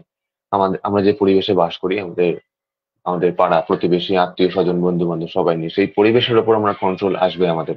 এবং তখন আমরা নিজেদের এক্সিস্টেন্সের ফেভারে যেটা দরকার সেইটাকে, এবং আমাদের পরিবেশের সঙ্গে সেটাকে খাপ খাইয়ে, যাতে অন্য কেউ একটা আদর্শ নিয়ে চলছে, যেটা আমার এক্সিস্টেন্সের সঙ্গে কিছুটা মানে আমার এক্সিস্টেন্সটা কিছুটা টলমল হয়ে যাবে যদি সে সেই রকম ভাবে চলে, কারণ তার সঙ্গে তোমার যোগাযোগ রেখেই চলতে হবে। তো তাকে মোল্ড করা, এবং তাকে বুঝিয়ে দিয়ে যে এটাতে তোমারও স্বার্থ আছে, তার অরিজিনাল স্বার্থটা, আসলে তো ইষ্ট স্বার্থই সবার স্বার্থ, তাকে ইষ্ট স্বার্থটা চিনিয়ে দিয়ে, তাকে আমি যে ইষ্ট স্বার্থটা দেখাবো, তার ইগো হার্ট না করে, সে যে ইষ্ট স্বার্থে চলছে না, নিজস্ব স্বার্থে চলছে, এই কথাটা তাকে বোঝানো, তার ইগোকে হার্ট করে, এটা একটা আর্ট। এবং এই আর্টটা অত্যন্ত কঠিন একটি কাজ, এবং এর জন্য দরকার হচ্ছে নিজেকে আগে কন্ট্রোল করা, নিজের চরিত্রকে আগে তৈরি করে তোলা। তো এটাই বুঝি, এবং খুব প্রয়োজন, বুঝি, কিন্তু করতে যে পারি তা নয়। তাই এটা করাটা এবং মানে খুবই প্রয়োজনীয় এই মুহূর্তে। আমি দেখতে পাচ্ছি যে এটাই একমাত্র কাজ হওয়া উচিত, তাছাড়া আর কোনো অপশন নেই। এটা এরকমই আমি দেখি। এখানে যদি পূজনীয় রাহুল দাকে আবার যুক্ত করা যায় তো খুবই ভালো লাগবে। নাহলে কৌশিক দা বলো। আমরা পূজনীয় রাহুল দাকে আবার যুক্ত করে নিতে পেরেছি নেটওয়ার্কের ইস্যুর কারণ হলেও। তো দাদাকে আবার স্টুডিওতে স্বাগত জানাচ্ছি। দাদার কাছে আমাদের জানার বিষয় যে এই যে এক মিনিট, দাদা কি আদৌ এসছেন? মানে আমি আছি আমার এখানে, যেহেতু আমি মোবাইল নেটওয়ার্ক দিয়ে করছি, তো এখানে সচরাচর আমি দেওঘর থেকে করি, ওখানে আমার পাওয়ারফুল ওয়াইফাই আছে, কিন্তু রাঁচিতে আমি মোবাইল ইন্টারনেট দিয়ে হটস্পট দিয়ে করছি, আর এখানে খুব নেটওয়ার্কের অবস্থা খুব খারাপ, এখানে জিওর অবস্থা খুব খারাপ। তো এই প্রবলেমটা ওই জন্য, আমি ক্যামটা ওই জন্য অন করিনি। ক্যামে একটু বেশি ডেটা ডিমান্ড করে, তাই ক্যামটা আমি অফই রাখি। ওই জন্য দাদার কাছে আমার জানার বিষয় যে আলোচনা খুব ভালো ছিল, তবে যেখানে আমি ছেড়ে দিয়েছিলাম সেটা আমি 5 মিনিট বলবো, এমনিতেও সময় হয়ে এসছে। যেটা হচ্ছে, ঠাকুরকে এক কথায় ব্রজগোপাল দত্ত রায়ের মতন ভক্ত বলছেন উনি সুপ্রিম ফুলফিলার। তার মানে ঠাকুরের জীবনের উদ্দেশ্যটা ছিল প্রত্যেকের মতন করে ফুলফিল করা। তাই যদি থেকে থাকে, তার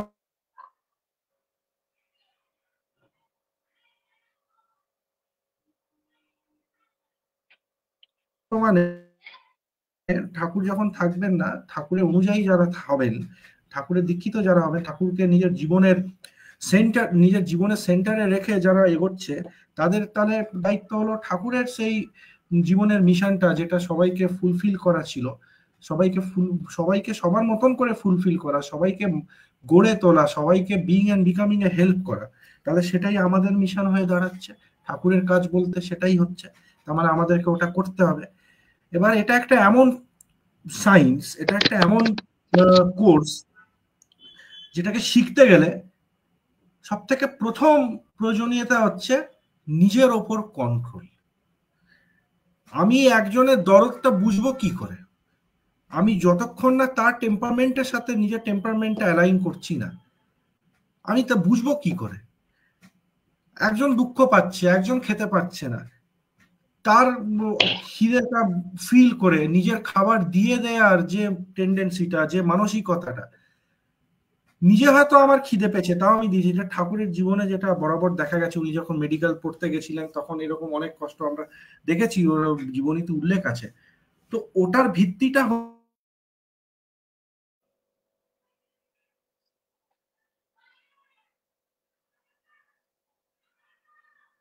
যদি আমরা সেই জিনিসটাকে রিক্যাপিচুলেট বা সেটাকে রিপ্রোডিউস করতে চাই, তাহলে আমাদেরকে দেখা যাচ্ছে সব থেকে ফার্স্ট ওটা ক্রাইটেরিয়া হচ্ছে আমাকে নিজের যে কমপ্লেক্সিটি গুলো আছে, আমার নিজের মধ্যে যে আমরা অবসেসড সেলফ অবসেশন যেটা আছে, সেটার থেকে বেরিয়ে আসতে হবে।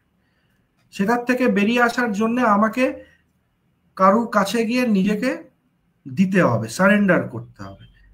এটাই হলো প্রাইমারি স্টেপ। তারপরে আসছে আমি ঠাকুরের কাজ করতে পারবো কি পারবো না। আমি যদি এই প্রাইমারি কাজটা যদি না করতে পারি, তাহলে তাহলে এতগুলো কথা বলার কোনো মানে হয় না। এবং এই কথাগুলো বলার উদ্দেশ্যই হচ্ছে আমি যাতে নিজের মধ্যে ওই মেন্টালিটিটা, ওই টেম্পারমেন্টটা আনতে পারি যে আমি নিজের থেকে যে শ্রেষ্ঠ তাকে চিনতে যেতে পারি, আর তার কাছে যাতে নিজেকে সারেন্ডার করতে পারি। যখন আমি নিজেকে তার আন্ডারে সারেন্ডার করলাম, তখন তার ইচ্ছাটাকে পরিপূর্ণ করাই আমার জীবনের অবজেক্টিভ হয়ে যাবে। সেটাকেই হয়তো, যদি যার কাছে সারেন্ডার করছি তিনি যদি ইষ্ট হন, তাহলে তার ইচ্ছেটাকে আমার জীবনে মিশন বানিয়ে পরিপূর্ণ করাটাই হয়ে যাবে ইষ্ট স্বার্থের প্রতিষ্ঠা। আর ওটাই প্রকৃতভাবে তখন ঠাকুরের কাজ বলতে তাই বোঝায়। যখন আমার ইচ্ছা বলে তার কিছু হবে না, যখন আমার ইষ্টের ইচ্ছাটাই যখন আমার জীবনের ইচ্ছা হয়ে যাবে, সেটা এরকম ভাবে বললাম, ওটার জন্য ইষ্টের জন্য অ্যাক্টিভলি করতে হবে। করার জন্য কিভাবে করব, কিভাবে এটা ডেভেলপ করবে, সেটা একদিনের প্রসেস না, এটা কন্টিনিউয়াস প্রসেস। ঠাকুরের এগুলো সব বলা আছে, আমরা কখনো পরের শোতে এগুলো নিয়ে আরো ডিটেলসে ডিসকাস করব। তো মোদ্দা কথা এটাই হলো, ঠাকুরের কাজ বলতে কি বোঝায়, মানে মানুষ তৈরি করা। মানুষ তৈরি করতে গেলে আমাদেরকে বিং অ্যান্ড বিকামিং এর উপর প্রহার করতে হবে। বিং অ্যান্ড বিকামিং যখন আমরা আসছি, তখন সব থেকে আগে ইন্ডিভিজুয়াল লেভেলে কোশ্চেন উঠে যাবে। ইন্ডিভিজুয়াল মানে আমি নিজে, তার মানে আমাকে নিজেকে তৈরি করতে হবে। নিজেকে যখন তৈরি করার ব্যাপার আসছে, তার মানে নিজের সাথে নিজের যুদ্ধ করার একটা ব্যাপার আসছে। নিজের সাথে নিজের যুদ্ধ করা মানে নিজের যে ভেতরে অবসেশন গুলো আছে সেটার থেকে বেরিয়ে আসতে হবে। সেটার থেকে বেরিয়ে আসার জন্য আমার একটা ফোর্সের প্রয়োজন হবে, কারণ অবসেশন গুলো গ্র্যাভিটির মতন আমাদেরকে আরো নিচের দিকে টানছে। এবার যদি আমি ওই ওটার থেকে ওপর আসতে চাই, আমার একটা লিফটের দরকার হবে, যে গ্র্যাভিটেশন পুলটার থেকে বেশি 9.8 মিটার পার সেকেন্ড, যেটা গ্র্যাভিটেশনাল পুলের যে নিউমেরিক্যালটা, সেই ফোর্সটার থেকে বেশি ফোর্সে আমাকে অপোজিট ডাইরেকশনে তুলবে। তখন আসছে আমাকে একটা হাইয়ার আইডিয়ালের সাথে যুক্ত করার এক ব্যাপারটা। যখন আমি নিজেকে একটা হায়ার আইডিয়ালের সাথে যুক্ত করব এবং তার নির্দেশ অনুযায়ী আমি নিজের জীবনচর্যাটাকে স্ট্রিমলাইন করব, তখন আমি আস্তে আস্তে আস্তে আস্তে নিজের অবসেশন থেকে বেরিয়ে আসবো। আমার কাছে একটা ক্লিয়ার পিকচার তৈরি হবে। আমরা তো এখন কিছু দেখতেই পারি না, আমরা যা দেখছি নিজের প্রবৃত্তির ইয়েতে দেখছি, এবং ঠাকুরকে যা বুঝছি নিজের প্রবৃত্তি অনুযায়ী বুঝছি। আর ওই প্রবৃত্তি অনুযায়ী আমরা কিন্তু লোকেদের সামনে এত কথা বলছি। আমরা কেউ পুরোপুরি নিজের অবসেশন থেকে বেরিয়ে আসতে পারিনি, কিন্তু হ্যাঁ, আমাদের একটা আপার হ্যান্ড এটাই আছে যে আমরা অন্তত জেনে গেছি এটার থেকে বেরিয়ে আসার প্রসেসটা কি। সাধারণ লোকের সেটাও জানা নেই। তারা এটাও জানে না যে সালা অবসেশন বলেও কিছু হয়। They have not even identified the problem. অন্তত আমাদের এই আপার হ্যান্ডটা আছে। আমরা ফরচুনেট এনাফ, ঠাকুরের সংস্পর্শে এসে আমরা অন্তত এই ডিজিজটাকে আইডেন্টিফাই করে নিয়েছি যে আমাদের এই ডিজিজটা আছে এবং আমাদের থেকে এটা বেরিয়ে আসতে হবে। সেটা বেরিয়ে আসা অত সোজা নয়, এটা প্রচন্ড কঠিন কাজ। আমরা যে যার নিজের নিজের জীবনে নিজের নিজের মতন করে সেটাকে করছি, কেউ হয়তো অনেক বেশি উপলব্ধি করছে, কেউ হয়তো কম করছে, কিন্তু সবাই এই লড়াইয়ে কিন্তু লেগে আছে। ওই জন্য আমরা ভালোর দিকেই আস্তে আস্তে যাচ্ছি। আমরা যখন ক্রমশ আরো এমার্জ হব, আরো যখন এটা নিজের অবজেশন থেকে এমার্জ হয়ে যখন আরো আমরা ইস্টের দৃষ্টিতে সবকিছু যখন দেখতে পারবো, বুঝতে পারবো, তখন আমাদের ভিশনটা আরো ক্লিয়ার হয়ে যাবে, আমাদের থটটা আরো অন্যরকম হয়ে যাবে, এবং তখনই আমরা রিয়েল সেন্সে, ট্রু সেন্সে ঠাকুরের কাজ বলতে কি বোঝায় সেটাকে আমরা ডিজেমিনেট করতে পারবো, বা ঠাকুরের কাজের প্রতি আমরা জাস্টিস করতে পারবো। তাই আমার মনে হয় আমাদের প্রাইমারি অবজেক্টিভ হলো, অ্যাজ এ ঠাকুরের দীক্ষিত, আমাদের প্রত্যেকেরই নিজের সাথে এই দ্বন্দ্বটাকে চালিয়ে যেতে হবে। এবং দাদা যে এখানে অবসেশনের কথা বললেন, আমি এই অবসেশনটাকে দাদা এরকম আমার মনে হয় যে রিয়েল লাইফ মার্কেটিং, যেমন মার্কেটিং যে কোম্পানিগুলো মানে যে অ্যাডভার্টাইজমেন্ট যারা বানায়, কোনো প্রোডাক্টের অ্যাডভার্টাইজমেন্টটাকে এমন ভাবে বানায় যে আমাদের সিদ্ধান্তকে প্রভাবিত করে।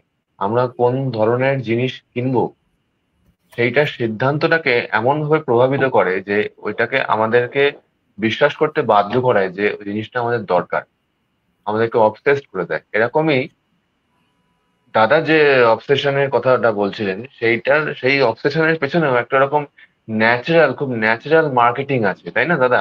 ন্যাচারাল মার্কেটিং এর শিকার আমরা হয়ে পড়ি, তার কারণ আমাদের যে ফ্যাকাল্টিস গুলো আছে, আমাদের স্বররিপু বা আমাদের বিভিন্ন কমপ্লেক্স, আমাদের সাবকনশিয়াস ব্রেন, এগুলোর উপর আমাদের মাস্টারি নেই।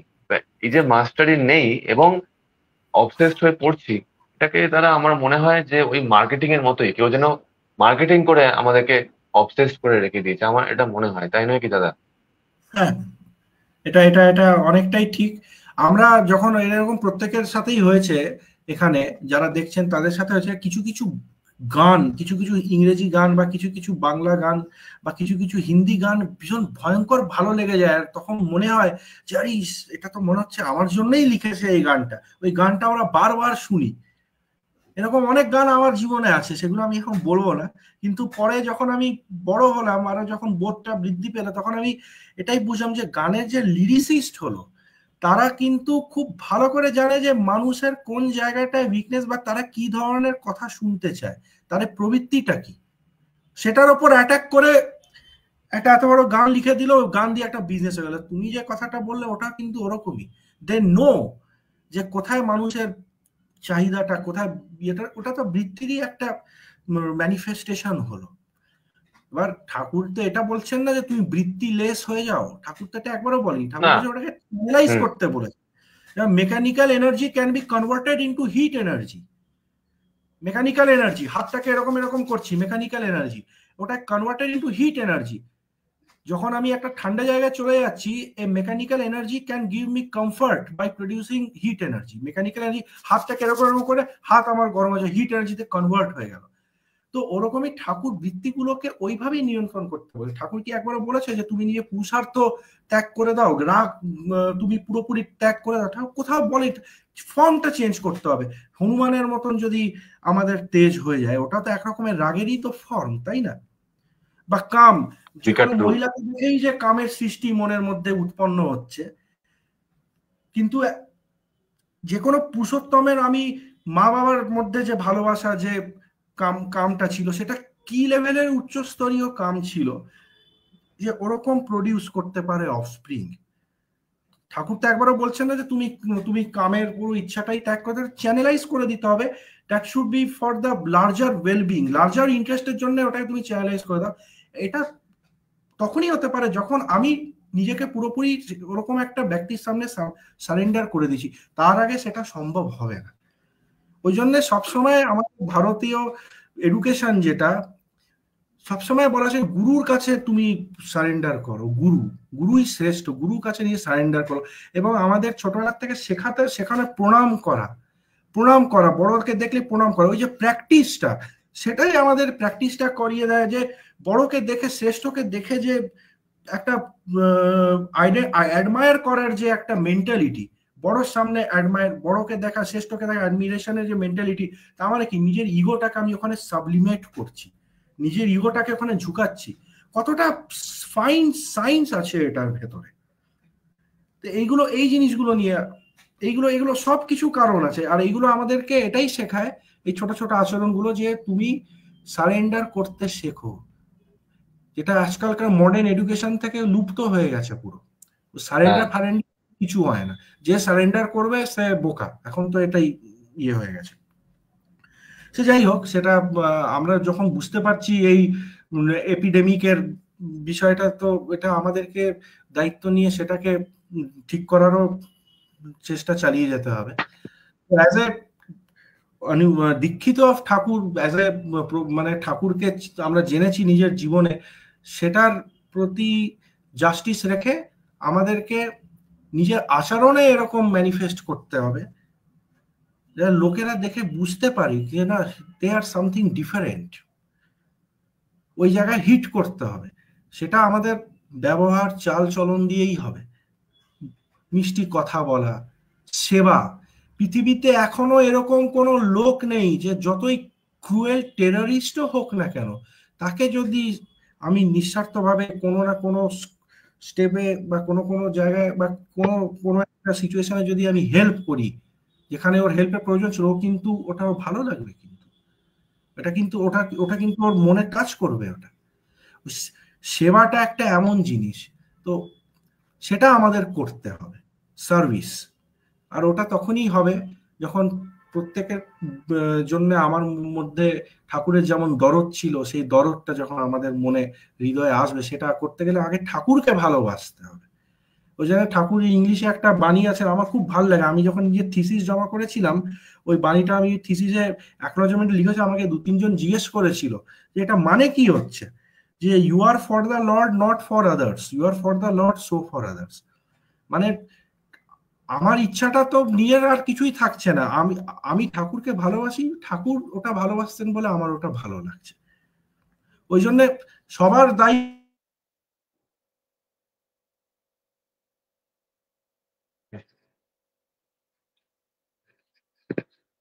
সার্ভ করতে হবে। It is far better, it is far more easier to achieve the target. ওই জন্যে নিজেকে সারেন্ডার করতে হবে, সেটা সবসময় মনের মধ্যে এই দ্বন্দ্বটা চলবে। রোজ দিন প্র্যাকটিস করতে করতে একদিন হয়তো হয়ে যাবে। আর 100% না হলে যদি 40%ও হয়, 40% দিয়ে এমন কাজ হয়ে যাবে না যে 200 বছর অব্দি লোক মনে রাখবে। একটা ছোট মতন কিছু একটা সাহায্য করলে পরে এখনো লোকেদের মধ্যে কত অ্যাপ্রিসিয়েশন হয়ে যাচ্ছে। তো আমি তো 40% ঠাকুরের কাছে সারেন্ডারের কথা বলছি, তাহলে ভগবানই হয়ে যাবে সে আজকালকার দুনিয়ায়, যদি 40% কেউ পুরোপুরি সারেন্ডার করে করতে লাগে। অত সোজা নাকি? তো এই আর কি ব্যাপারগুলো। আমি কৌশিক দাকে অনুরোধ করব কমেন্টে কোনো প্রশ্ন এসছে কিনা দেখার জন্য। আমি অলরেডি চেক করেছি আমাদের কমেন্ট সেকশনে বেশিরভাগটি যে যারা যুক্ত আছেন দাদা মায়েরা প্রত্যেকেই জয়গুরু জানিয়েছেন, আমাদের মাস্টারদের পক্ষ থেকে জয়গুরু জানাচ্ছি। এবং অনেকেই বিভিন্ন জায়গা থেকে দেখছেন সেই উল্লেখ করেছেন, এবং অনেকেই দেখে আনন্দ পেয়েছেন। এই কমেন্ট সেকশনে আমরা এই কমেন্টটি পেয়েছি। আজকে সাধারণত আমরা প্রশ্ন উত্তরটি পাইনি যেরকম আমরা পেয়ে থাকি অন্য দিনের মতো। আজকে বেশিরভাগ মানুষ প্রশংসা এবং তাদের দেখা কোথা থেকে দেখছেন এইগুলি উল্লেখ করেছেন। তো আজকে আমাদের সাথে পূজনীয় বালকদা যুক্ত হয়েছেন রাঁচি থেকে। খুব সুন্দরভাবে দাদার কাছে শুনছিলাম। আমাদের সময়ের একটা তো বাধ্যতা থাকেই, তাই দাদার কাছে আমরা একেবারে কনক্লুসিভ এভিডেন্স আসতে চাই। আজকের যে আলোচনা, আমাদের প্যানেল ডিসকাশন, সেই প্যানেল ডিসকাশনের যে বিষয়, সে বিষয় সম্পর্কিত এক কথায় এবং এককভাবে আমাদের কি প্রয়োজন এবং কেমন হওয়া উচিত এবং কি করব আমরা, সেই বিষয়টি যদি দাদা বলেন, এবং তার মাধ্যম দিয়ে আমরা আজকের অনুষ্ঠানটি শেষ করতে চাই। আশা করি পূজনীয় দাদা এবং অলরেডি আমি একটা জিনিস এখানে জানতে চাইবো বা আলোচনা আলাদা করে এটা বলার কিছু আমি বললামই, এটা তোমরাই বলো, এটা একটা আলোচনা হচ্ছে। অর্ক কি বলছিল? আচ্ছা হ্যাঁ দাদা, আমি যেটা বলতে চাইছি যে এখানে এখানে যেটা এখন লেখা আছে আমাদের স্ক্রিনের নিচে, যে ঠাকুরের কাজ বলতে আসলে আমরা কি বুঝি। আমার আমার এখন ইচ্ছা হচ্ছে যে আমরা কি বুঝি এটা না বলে আমরা যদি এখন একটা একদম কনক্রিট জায়গায় আসতে পারি, যে শ্রী শ্রী ঠাকুরের কাজ বলতে শ্রী শ্রী ঠাকুর কি বলতে চেয়েছেন, শ্রী শ্রী ঠাকুর কি বলতে চেয়েছেন না, শ্রী ঠাকুরের কাজ কি, শ্রী ঠাকুর কি বলেছেন তার কাজ কি, এইটা একটা কনক্রিট জায়গায় আমি আসতে চাইছি। আমার মনে হয় যেটা হচ্ছে আমাদের নিজস্ব চরিত্র গঠন, এবং সেখান থেকে দাদা যে ভালোবাসার কথা বললেন, সেই চরিত্র গঠনটা মানে শুধুমাত্র দৃঢ়তা দার্ঢ্য শুধু সেই ব্যাপারটা না, নিজেকে নমনীয় রাখাও, না না হলে তো কাউকে ভালোবাসাও যায় না।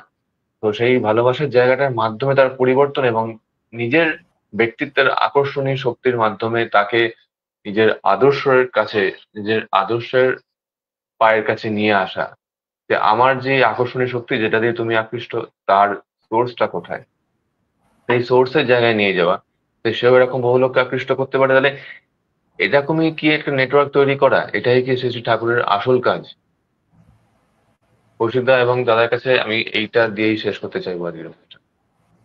নেটওয়ার্কের যে বিষয়টা দাদা যদি বলেন, পূজনীয় দাদা যদি বলেন ব্যাপারটা কি প্রশ্নটা একবার একটু শুনতে পেলাম না। প্রশ্নটা হচ্ছে দাদা, হ্যাঁ হ্যাঁ, আমি বলতে চাইছি যে আমরা কি বুঝি এইটা না বলে শ্রী ঠাকুরের কাজ কি, এই কংক্রিট জায়গাটা আমি আসতে চাইছি, যেখানে তারপর আর কোনো তর্ক বিতর্কের জায়গা থাকবে না। শ্রী ঠাকুরের কাজ কি এইটা, যে নিজস্ব চরিত্র গঠন। নিজস্ব চরিত্র গঠন মানে শুধুমাত্র দৃঢ়তা বা দার্ঢ্যের কথা আমি বলছি না, নমনীয়তার কথাও বলছি, যেটা দাদা একটু আগেই বলছিলেন, যে কাউকে ভালোবেসে তার চরিত্রের পরিবর্তন করা। চরিত্রের নমনীয়তা, অন্যের প্রতি ভালোবাসা না থাকলে চরিত্রে তো আকর্ষণীয় শক্তিটা থাকে না। তাই নিজস্ব চরিত্রের যে আকর্ষণীয় ক্ষমতা, সেটার মাধ্যমে কাউকে আকৃষ্ট করে তাকে আমার আদর্শের পদপ্রান্তে নিয়ে আসা। যে দেখো তুমি আমার চরিত্রে আকৃষ্ট হয়েছো, আমার যে আকর্ষণীয় ক্ষমতা তার সোর্স যে ইনি, এইরকম একটা ব্যক্তিত্ব, তার এই আদর্শ, এবং নিয়ে এসে সেই ব্যক্তিত্বেরও চরিত্রের পরিবর্তন ঘটিয়ে তারও আকর্ষণীয় ক্ষমতা ওরকম বৃদ্ধি পাইয়ে আরো বহু লোককে নিয়ে আসা, ওটা নেটওয়ার্ক তৈরি করা, ঠাকুরের নেটওয়ার্ক। তাহলে শ্রী শ্রী ঠাকুরের কাজ কি, এটাই একদম কংক্রিট রেজাল্টে আসতে চাইছি। হ্যাঁ, এটা হচ্ছে প্রোডাক্টটা। তুমি যে কথাটা বললে, that is the end product. প্রসেসটা হচ্ছে বি কনসেন্ট্রিক। ওই জন্য মেন কাজটা হচ্ছে বি কনসেন্ট্রিক। ঠাকুরের কাজ মানে বি কনসেন্ট্রিক। সারেন্ডার করব, নিজের মধ্যে চেঞ্জ আসবে, চেঞ্জ আসলে সেটা নিজের ব্যবহারের মধ্যে দিয়ে প্রকাশ হবে, অভিব্যক্তির মাধ্যমে প্রকাশ হবে, আমি নমনীয়তা আসবে, বিনীততা আসবে, সবই হবে, লোকেদের প্রতি ব্যবহারের দিয়ে চেঞ্জ হবে। এগুলো সব প্রোডাক্ট। এটার উৎস হচ্ছে concentric and surrender, unquestionable obedience and concentric. এটাই মেন। এটা হলে পরে ওই জিনিসগুলো অটোমেটিক্যালি লাইন বাই লাইন চলে আসবে। ওই জন্য মূল হলো বি কনসেন্ট্রিক অ্যান্ড আনকোয়েশ্চেনেবল ওবিডিয়েন্স। আমার মানে মানে আমার ইয়েতে মানে লিমিটেড বুঝে তো এটাই মনে হয়। এবার আরো অনেক ভালো ভালো এক্সপার্ট আছেন, তারা নিজের মত প্রকাশ করতে আনলিমিটেড সুন্দর একটা জিনিস হয়েছে, যে এই জায়গাটাই ঠাকুরকে বলেছিলেন, এবং পূজনীয় দাদাও বিষয়টা লিমিটেড না আনলিমিটেড ভাবেই বলেছেন, যে কি করা উচিত, এবং একেবারে পিন পয়েন্টের কথাটি শ্রী ঠাকুর এই কথাই বলেছেন। আজকের যে বিষয়বস্তু, সেই বিষয়বস্তু সম্পর্কে দাদাও সেই পয়েন্টটি হিট করেছেন, যেটি আমাদের করণীয়। এবং শ্রী ঠাকুর এই বিষয়টি বলেছেন, আমরা আলোচনা প্রসঙ্গে পেয়ে থাকি। এবং আমি আরেকটা জিনিস আজকাল খুব বেশি রিয়েলাইজ করি, সেটা হচ্ছে আমার এখানটাই কথাটা কেটে গেল। দাদা একটু আরেকবার রিপিট করবেন, আমরা কিন্তু এখন শুনতে পাচ্ছি না আপনাকে উপস্থিত থেকে। সেটা হলো কিন্তু সো কল্ড, দাদাকে অনুরোধ করবো কথাটা একবার প্রথম থেকে বলার জন্য, মাঝখানে কিছু শুনতে পাইনি। এখন যেটা খুব রিয়েলাইজ করি, তারপর কি বললেন শুনতে পাইনি। না আমি এটাই আজকে রিয়েলাইজ করছি খুব। এটা আমার মনে হয়, মানে এটা আমি খুব নিজেকেই বলি, যেখানে যাইটাই কোনো প্যান্ডেলে গেলাম বা কোথাও গেলাম বা কোনো অকেশনে গেলাম কিছু, এটাই আমার সবথেকে বেশি রিয়েলাইজেশন হয়, যে এই রাস্তায় যে হাঁটার কথা আমরা যে বলছি, নিজের মধ্যে আলোচনা করছি, এই রাস্তায় হাঁটতে গিয়ে যদি সব থেকে বড়, যদি কেউ শত্রু বলবো না, বা অবজেকশন, বাধা যদি কোনো গোষ্ঠীর থেকে আসবে, সেটা কিন্তু সো কল্ড ধার্মিক গ্রুপ থেকেই আসবে। এতটা ভুল বোঝা, এতটা একটা ট্রিমেন্ডাস মানে কি একটা ভুল ধারণা, চিন্তা করা যাবে না একদম। ওর থেকে একটা নাস্তিক লোক, কমিউনিস্ট কে বোঝানো, নিজের কথা বলে তাকে রিয়েলাইজ করানো, it's far far easier, rational minded. কিন্তু যেখানে ঢুকে গেল মাথায় ধর্ম নিয়ে, ধর্ম মানে এই, ধর্ম মানে ওই, ভগবান মানে একটা এমন একটা কনসেপ্ট যে সারা মানে ও তো ভগবান থে। আমার কয়েকদিন আগে একজনের সাথে কথা হচ্ছিল, কিরকম ধারণা মহাদেবের বিষয়ে কথা হচ্ছে, ও তো মহাদেব থে, हम लोग ऐसा कैसे कर सकते, ও তো মহাদেব। মানে শুরুতেই আগে ঠিক করে নিয়েছে যে ওটা আমাদের পক্ষে সম্ভব না, ওটা একটা একটা সাংঘাতিক একটা ব্যাপার যেটা আমাদের সাধারণ লোকের জন্য সম্ভব না। কিন্তু ঠাকুর কি বলে গেছেন, আমরা প্রত্যেকেই নাকি ঈশ্বর হতে পারি, গন্তব্যই হলো ঈশ্বর প্রাপ্তি, ঠাকুর এখানে বলে। তো ওরকম গোষ্ঠীর সাথেই আমাদের কনফ্লিক্টটা সব থেকে বেশি হবে, আমি এটা রিয়েলাইজ করি। ইনফ্যাক্ট বিগত যত পুরুষোত্তম এসেছেন তাদের কিন্তু আদতে জীবনে সেটাই হয়েছে, ওরকম গোষ্ঠীর সাথেই সব থেকে বেশি, তারাই সব থেকে বেশি বাধার বিঘ্নতা সৃষ্টি করেছে, তারাই সব থেকে বেশি দুঃখ দিয়েছে। ওই জন্য ধর্মের যে গ্লানি হয়েছে, ধর্মের গ্লানিটাকেই সব থেকে বেশি ভাবে আমাদেরকে অ্যাড্রেস করতে হবে। আর সেই অ্যাড্রেসটা আমরা এরকম নিজেদের মধ্যে আলোচনা করে সেটা সম্ভব নয়। ওই জন্য আমাদেরকে অ্যাক্টিভলি লোকেদের মধ্যে কাজ করতে হবে, আমাদেরকে লোকেদেরকে সার্ভিস দিতে হবে। অনেক জন আছে আমাদের পেছনে লাগার জন্য, অনেকে হয়তো ঠাকুরের নামে অনেক কিছু করছে, আর আমাদের ওইদিকে দেখার দরকারই নেই। যে জল চেষ্টা পেয়েছে তাকে আমি জল যদি দিয়ে দিই, সেই জলটাকে যে তৃপ্তি পাবে, সে কিন্তু তখন জলের মর্মটাও বুঝতে পারবে। আর আমি যদি মনে করি জলটা এখানে সিসি ঠাকুর, তাহলে আমার ডিউটি হচ্ছে সিসি ঠাকুরের মর্মতাটাকে বুঝিয়ে দেয়া। কোন গ্রুপ বোঝাচ্ছে, কার মাধ্যমে বুঝছে, দ্যাট ইজ সেকেন্ডারি। তো ওই কাজটা আমাদের করতে হবে, আর এটা খুব কঠিন কাজ, আর যে কোনো ভালো কাজ কঠিন কাজ হয়, আর এটা করতে হবে, সোজা কথা। এই হলো ব্যাপার। খুব সুন্দরভাবে আমরা একটা কনক্লুসিভ এভিডেন্সের মধ্যে দিয়ে আজকে আমাদের কথা পারলাম। আর আমাদের সাথে আজকে ছিলেন পূজনীয় ডক্টর বালাকৃষ্ণ চক্রবর্তী মহোদয়। পূজনীয় দাদাকেও আমাদের তরফ থেকে, মাস্টার উইদিনের পক্ষ থেকে এবং আমার পক্ষ থেকে আন্তরিক আনন্দিত জয়গুরু জানাচ্ছি এবং সশ্রদ্ধ প্রণাম জানাচ্ছি। আবারও দাদাকে অনুরোধ রাখছি আরো একটি প্যানেল থাকার জন্য। আর অর্ক প্রভু, আমি এখানে আরেকটা অ্যানাউন্সমেন্ট করে দিচ্ছি, আপনারা যারা অডিয়েন্স যারা দেখছেন, they are all invited to come and join master within. And তারা যদি কিছু বলতে চান তারা বলতে পারেন, তাদের কিছু যদি প্রশ্ন থাকে তারা কালেক্ট করুন। আমরা এরকম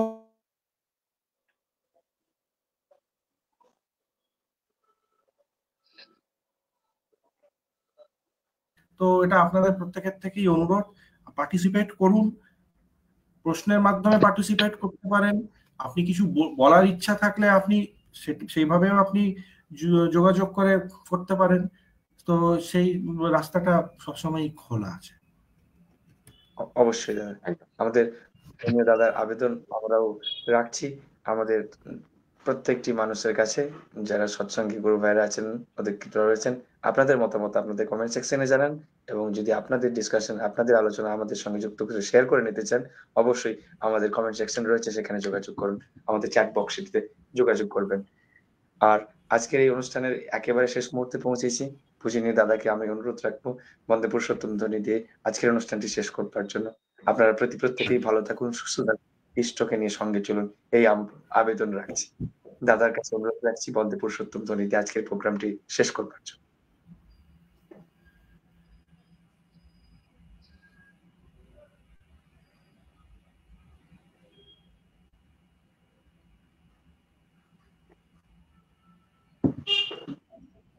আশা করি দুঃখিত, নেটওয়ার্কের কারণে হয়তো আমরা দাদার কাছ থেকে যোগাযোগ পাচ্ছি না। অর্কপ্রভুর কাছে সাজেশন নিতে চাইছি। পূজনীয় দাদাকে আমরা হয়তো আবার কানেকশনে পাচ্ছি না। তাহলে দাদা তুমি শেষ করে দাও অনুষ্ঠানটা। আমরা পূজনীয় দাদার সুস্থ স্বাস্থ্য ইষ্টময় জীবন কামনা করছি পরম দয়ালের আতুল চরণে, এবং ইষ্ট পরিবারের প্রতি প্রত্যেককে সশ্রদ্ধ প্রণাম জানাচ্ছি। বন্দে পুরুষোত্তমম, বন্দে পুরুষোত্তমম, বন্দে পুরুষোত্তমম, বন্দে পুরুষোত্তমম, বন্দে परम प्रेममय परम दयाल श्री राघव चंद्र जी की जय। बंदे पुरुषोत्तम।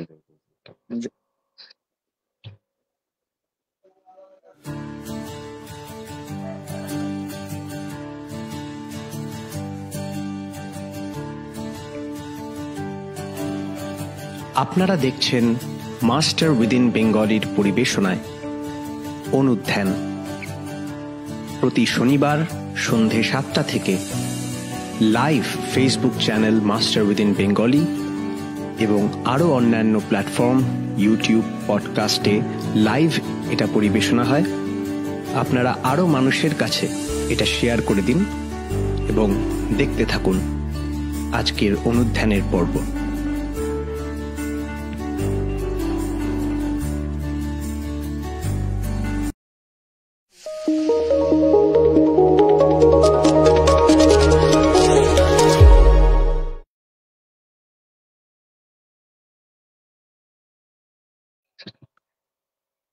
লাইভটা ক্লোজ করো কৌশিক দা, লাইভটা বন্ধ করো।